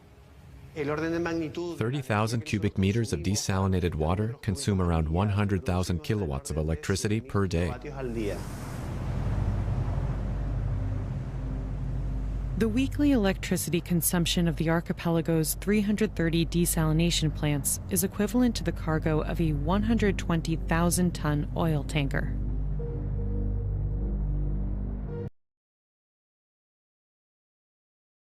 And as we started off by saying, price of oil going up. Before the adventure started in Iran, the price of oil was $68 a barrel on the Friday. And it is now in the 80s. I see some news outlets saying it's over 100. I don't know where they get that from, but it is certainly in the 80s. I am already seeing it at the pump here. In my responses that I got from home, I did not see a significant jump, but I would say pay attention to the price of gas, not just at the pump, but the gas while you hook up to your stove. Pay attention to the price. The carbon footprint of desalination in the Canary Islands is huge. Every day, up to 2,000 tons of carbon dioxide are released into the atmosphere. This is comparable to 8,500 cars with combustion engines driving around 2,000 kilometers every day. Plant operators are aware of this dependence on fossil fuels. For several years now, they've been trying to generate their own energy. El Hierro, the smallest island in the Spanish archipelago, is striving for energy self-sufficiency by using renewables. The 11,000 residents and 20,000 tourists who come every year are supplied with water by 3 desalination plants. One of them resembles a church. El Hierro has, in my opinion, taken an unprecedented decision to focus on renewable energies. The Corona del Viento hydroelectric power station is the first of its kind in the world and enables the production of large volumes of renewable energy.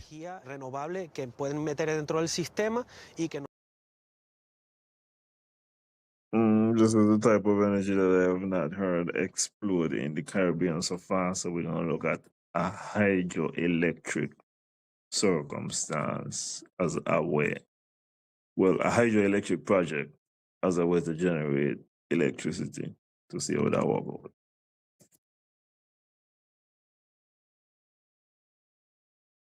This green energy is fed into the system so that we can use it to desalinate water at a much lower cost.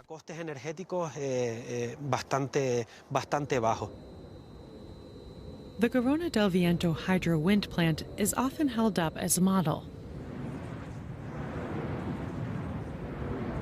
5 wind turbines with a maximum output of 11.5 megawatts supply the island with electricity. The system's innovation lies in the fact that, like some hydroelectric dams, surplus energy is used to pump water from a lower basin to a higher one on the island. When the wind dies down, the water stored above is released to drive hydroelectric turbines, which means a steady supply of green electricity. The process is that seems amazing. And this is the reason why I feel like on a broad spectrum, there should be prizes given away. There should be a really big incentive. I know the government has done certain things, to make STEM attractive. And I feel like that's one of the areas that we built upon, because you need them type of projects here. Because as far as me go see, once again, this type of project need manpower and people to go out. Well, you not even go out no more, but people to at least acquire the knowledge and information to execute these types of things. This is amazing. Sophisticated and appears to function exceptionally well. But if there's no wind, how long does the energy last? It ranges between 20 and 45 days. As the wind doesn't blow constantly, it's not always possible to produce 100% renewable energy. That's when we compensate with. And once again, you got to be realistic. Everything is up and down. But if you could generate enough energy to last between 3 and 6 weeks, that seems something where you at least need to look at, in my estimation. Fossil fuels. Energía, digamos, fósil, en este caso, de fuentes fósiles. Despite its efforts and ambition to become a global model for self-sufficiency in renewable energy, the island of El Hierro still can't manage without its diesel power plant.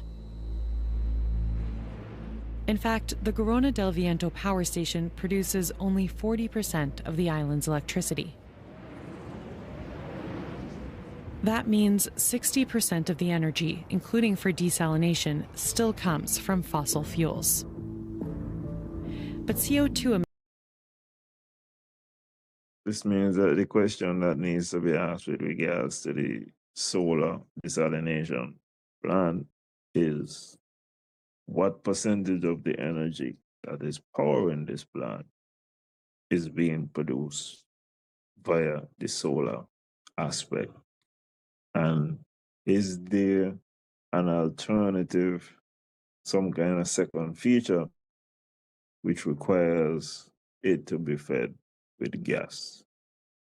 I feel like that would be the appropriate questions. emissions aren't the only environmental impact of desalination. Another invisible form of pollution is threatening the oceans. This is because the reverse osmosis desalination process leaves behind almost the same amount of liquid waste in the form of a hyper-concentrated brine.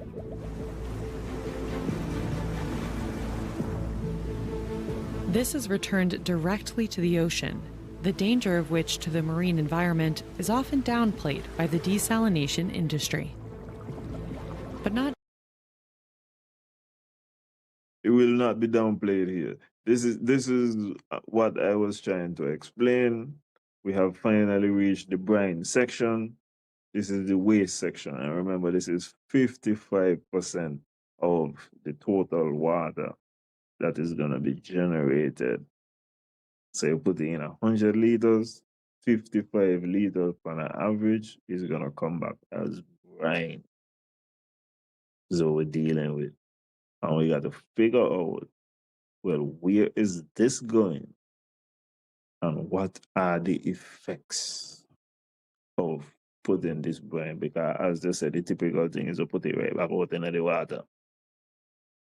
So let's see what that does. Everyone shares this view.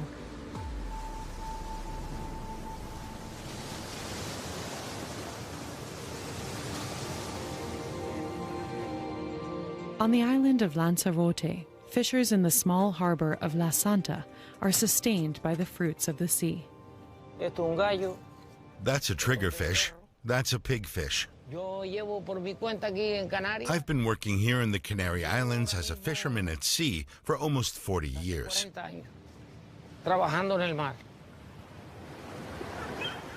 Are they biting? On his daily trips along the coast, Wenceslao Olivero Martin sees the effects of the brine on the sea. If you pour a highly concentrated brine like that into the water, any nearby octopus just swims away. There are plans to build a desalination plant close to the harbor. They want to build it up there, maybe a kilometer from here. And then lay a pipe 19 or 20 meters into the sea, all the way to the bottom, for the brine to drain away.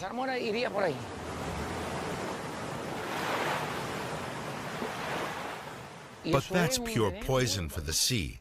They can't.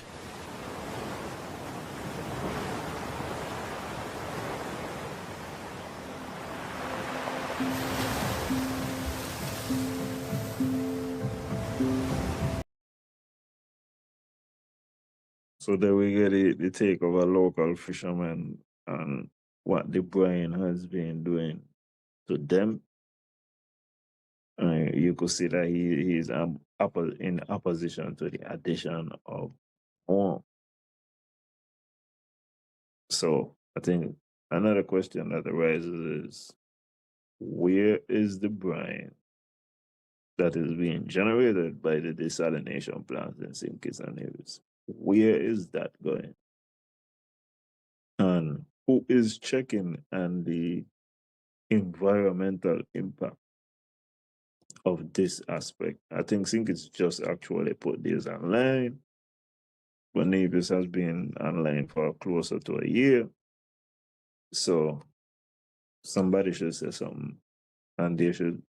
This is also another, like, I think people, we live like, it's an island, so people need to be sent away to study oceans.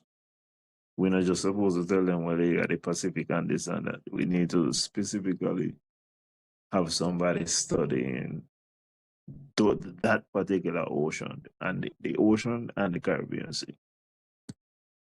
That's what we can solve.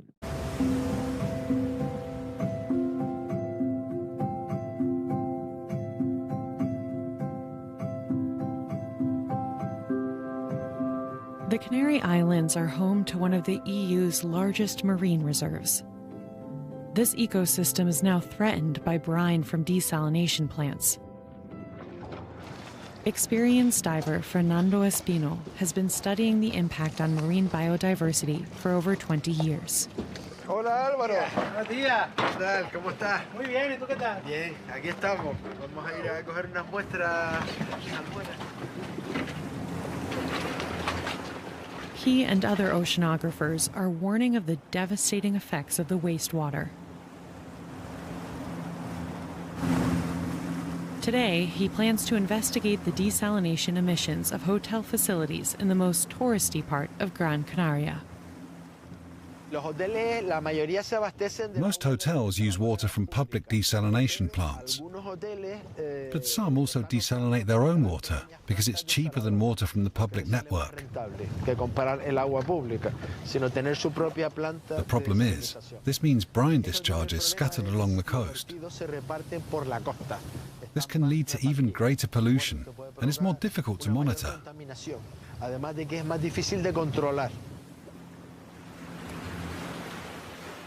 Reverse osmosis microstations are easy to install and an increasingly attractive prospect for hotels.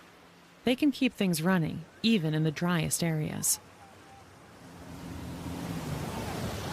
Okay, let's follow the coordinates. Yes. Then we'll find the spot. We're almost there. Yes. Just about arriving now. Okay. Perfect. 18 meters. Here it is.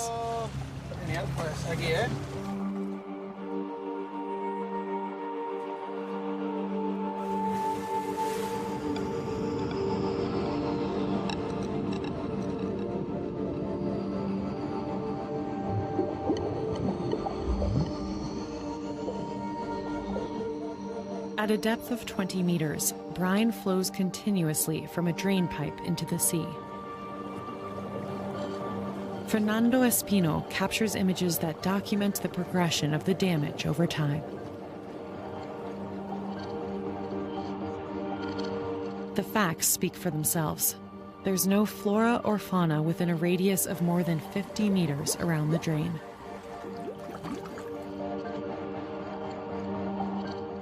He then takes samples of the brine. This allows him to analyze the salt content and detect any chemicals that may be present.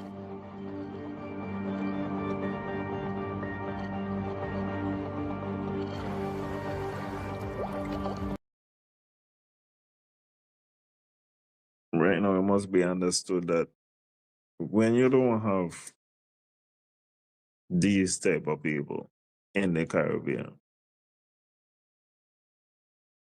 when you don't have these type of people, because now see they're collecting it, they're looking at how it is affecting the environment, and they're gonna be able to test it now to see if there are any chemicals in it that are having any type of negative effect. And this is why there are, anytime we do any type of project, even generally how we bring up the young people, somebody needs to understand that you could get a job just to dive, because these type of studies supposed to be happening all year round. Even if there is no desalination plant, there should always be people studying the oceans of the Caribbean, of the different islands, identifying species, studying patterns, being aware that, I think let's say in April, for example, is when the water supposed to get brown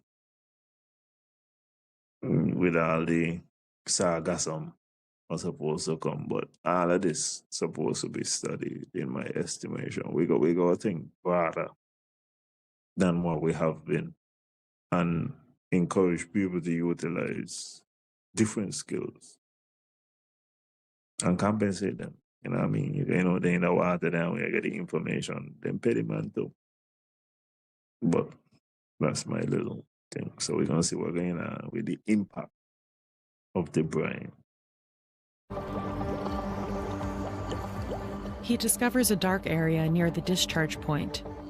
It's a cyanobacterium, Lingbia majuscula. The biologist often finds it in areas where brine is discharged. This invasive species displaces all other life forms, in particular destroying the seagrass beds that usually cover the ocean floor along the coast. These underwater meadows are a refuge, food source, and breeding ground for fish. So we got another can here. This is the introduction of invasive species. Rather than having a vibrant seabed with seagrass, the potential is that you could ruin this. And over in that area there too is a sea turtle area, as far as I could remember. But anyway. They're present in all the world's oceans and support a significant proportion of marine biodiversity. They capture light, produce oxygen through photosynthesis, and bind up to 15% of the carbon absorbed by the ocean worldwide. They grow at depths of 5 to 30 meters, or, in other words, the point where the discharged brine flows into the sea.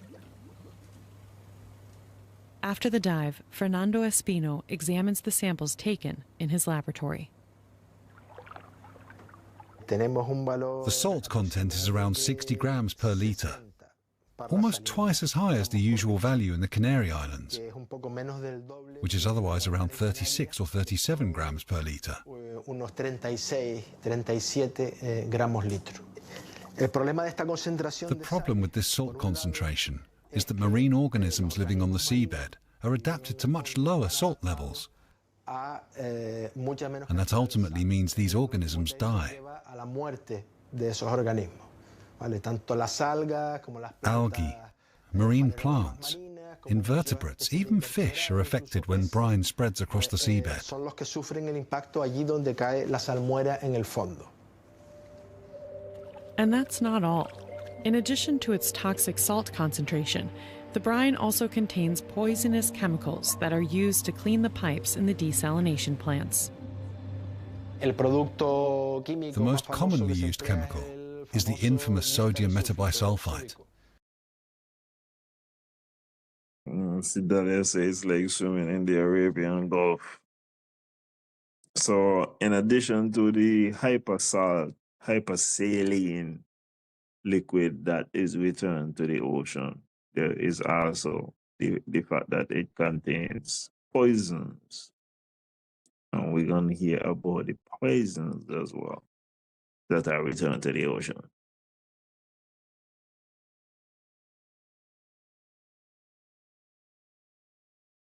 It kills all aerobic life, that is, life that requires oxygen. It's been observed that in areas where sodium metabisulfite is released, fish die very quickly as a result of anoxia.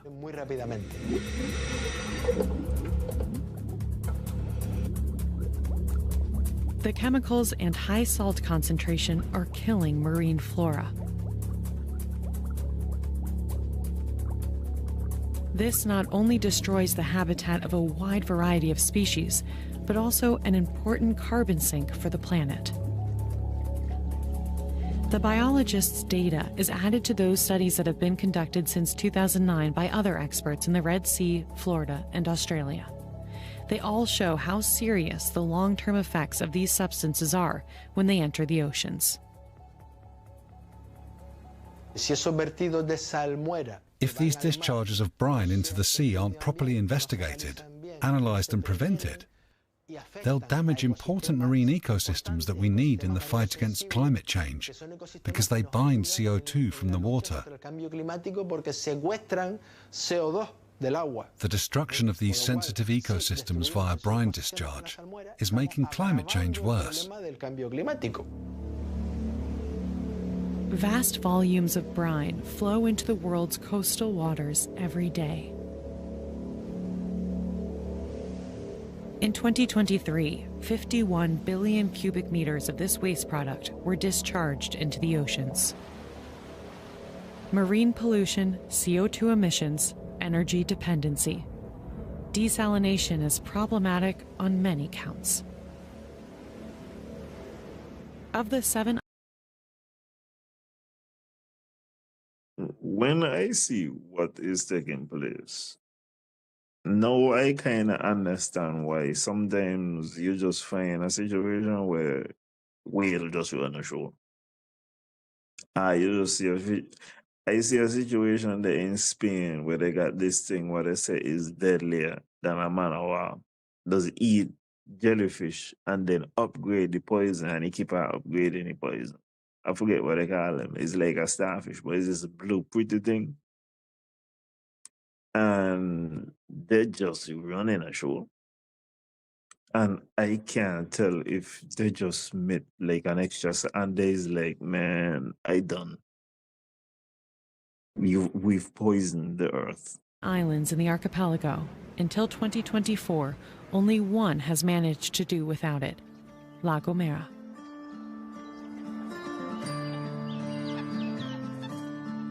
The island of La Gomera is largely self-sufficient in water. This is partly because it has retained traditional water management practices. Water for human consumption comes from wells. For agriculture, most of it comes from reservoirs. Juan Luis Mora is responsible for sustainable water management in the north of the island. La Gomera has 20,000 inhabitants, and our aim is to build the infrastructure necessary to meet their needs, and not much more. The island couldn't absorb 10 million tourists a year. Our accommodation and service capacities are limited, and we're trying to maintain current levels. This island is actually, this is basically Naples. They got 20,000 residents, and you're here where the goals be, and you do not see destiny. You don't. And no geothermal leader. And geothermal, if we're talking about things that are going to suck up water, oh my God. Anyway. We want to offer tourism that's sustainable for nature and leave mass tourism to others. Whether they're a local or a tourist, each person here consumes between 80 and 100 liters a day. That's a reasonable amount that doesn't require desalination. 100 liters per day is on average considerably less than the per capita consumption on the other islands. I've got water. On La Gomera, you adapt to the circumstances. The water's here. Iru, there's water. That also applies to agriculture.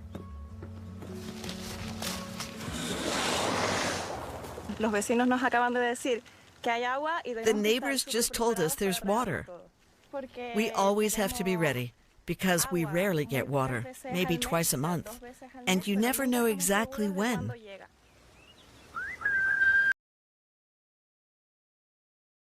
Okay, hell no. We can't do this. The water twice a month. I really got to figure out how much water I does consume, like in an average shower and them kind of thing, to determine if this 100 liters per person is reasonable. But 100% self-sufficient in water. So, I mean, there has to be trade-offs. It's just like anything. There's got to be a balance. If you give me something, you're also taking away something.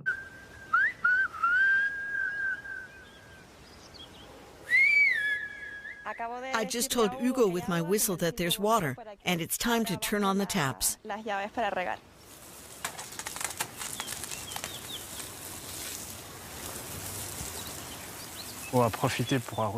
We use it to water the plants and fill the tanks. We only get it every 2 or 3 weeks. And how much or how little depends on the reservoir. But when we have water, that's great. Water from the rare winter rains is collected by numerous dams. These are connected by pipes, forming a network that's unique in the world. It's a sophisticated system that distributes water resources evenly across all the island's agricultural zones. It's an ancient distribution system, and it works perfectly. Farmers adapt their cultivation to water availability. They plant only vegetables in winter and fruit in summer. They space out watering depending on what's available. And sometimes they water as little as once every 20 days in this area to eke out reservoir supplies.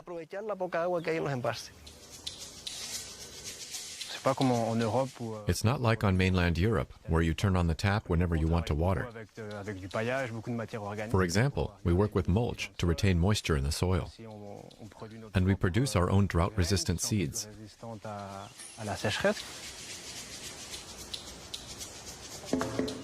On their 3,000 square meters of land, Irawutsa and Hugo adapt to the island's conditions and climate with ingenuity and frugality.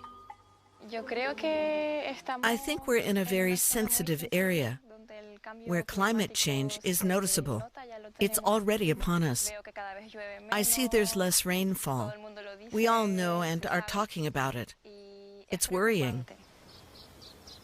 We see desalination plants as an emergency solution to fall back on when required. At the moment, there's no need to provide desalinated water for agriculture. It's particularly important to maintain water supplies in summer months, for tourism at least. We're talking about small desalination plants from 1,000 to a maximum of 3,000 cubic meters per day, to be operated only when there's a shortage.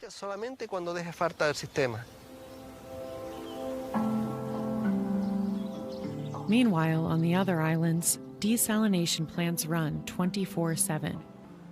Alternatives are needed to limit the impact of desalination, as water obtained in this way has now become indispensable. At the University of La Laguna, Luisa Vera and her team are researching ways to recycle water from cities and seaside resorts. Their goal? To reduce the consumption of desalinated water in agriculture. In the Canary Islands, we need water to sustain agriculture. It must be high-quality water because we have very demanding crops, such as bananas. We believe that membrane bioreactors will help us obtain optimal water to produce a fertilizer or biostimulant, allowing us to work more sustainably and independently of external sources. Membrane bioreactors developed by Luisa Vera's research team were installed at the sewage works in northern Tenerife in 2018. The wastewater is directed into large basins and converted into nutrients with the help of microorganisms. Here, bacteria absorb the oxygen contained in the air and breathe like we do.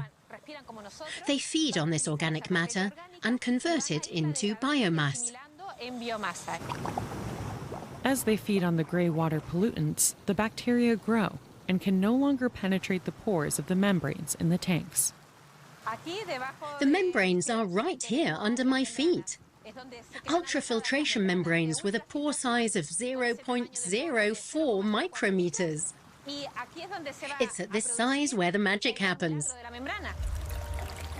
Now, the recycled filtered water only contains fertilizers useful for agriculture, such as nitrogen, phosphorus, and potassium. It's also cheaper than That, once again, is amazing. And all of this is why, overall in the Caribbean, and if they ain't want to do it individually, you got to put people who train, you got people who are technical. I've never even conceived of, much less thought about what that lady has done. And now you basically got water. Well, only got the nitrogen water, we got the phosphorus. It's like it's NPK water. Half of what she's doing. And this is I think some form of biology. But there are so many different ways to try to execute against the various problems that we do have. And you got to invest in it. We got about a minute left. Desalinated water, so more farmers are using it, and thereby significantly reducing desalinated water consumption. As global freshwater supplies come under accelerated pressure, desalination and water recycling are becoming more crucial than ever. But are these energy-intensive technologies the only solution? The situation must change. And in fact, many initiatives are already underway in the fields of research and innovation, covering all aspects of decarbonization in these facilities, aimed at minimizing energy dependence.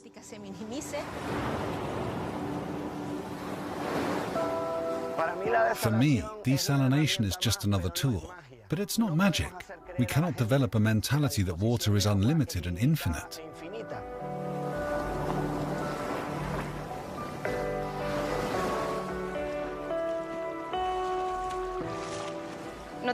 There's no point in giant projects like desalination plants if we don't change our outlook and our approach to water.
Okay.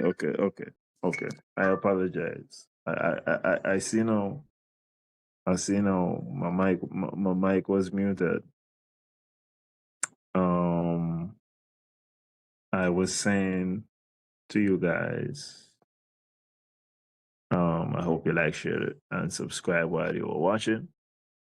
Apparently, I was showing a statistic, and there's a number of people who are watching the videos and you're not liking and subscribing and sharing the video. So it does help the entity to be more visible. Helps us to get more traction with regards to the algorithm and them type of things there. So please do your part. Honey, I love you too. So please do your part. I was saying that tomorrow is Rohan Isles and the topics. The premiere was on last week. I did not hear anything new, anything of note from the premiere. And so I was left underwhelmed.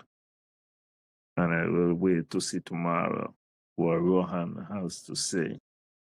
If Rohan has a particular vision for St. Thomas's, for the island of Nevis, the overall NRP message, if it is just generalities. Anytime anybody come and they want to speak in general, and they can, I do appreciate that some of the things them general, but we gotta get specific.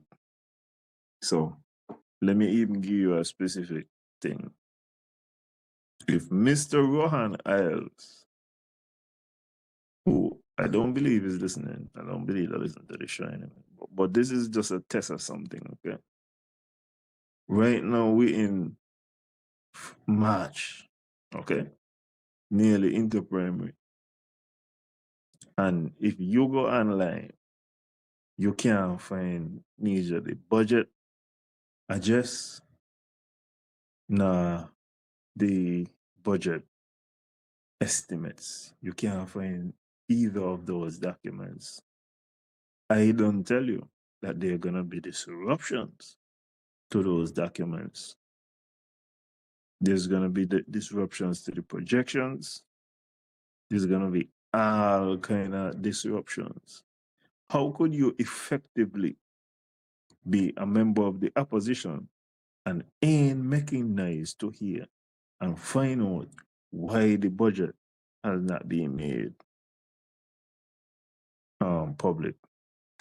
Donald Trump and go be sounding the same, but well, and you know why that is, honey? Because there's winners. Okay. God, that's one of the things that we learned tonight too. Trump always wins. Okay. Just born to win. He ain't know nothing about this losing story. So I will see y'all next weekend. We're gonna press on with more topics looking at things that are affecting your life, and if they even start to affect it, as usual, I might be right a little too early, but you will be prepared for any type of problem that arises because you will know about it early in time. So good night, everybody. And once again, tune in tomorrow and let me see what Rohan got to say.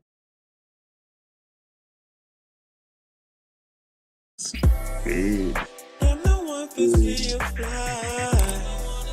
Them no one fi see you touch the sky. Them no one fi see you fly. Hey. Them no one fi see you fly. Them no one fi see you touch the sky. Them no one fi see you fly.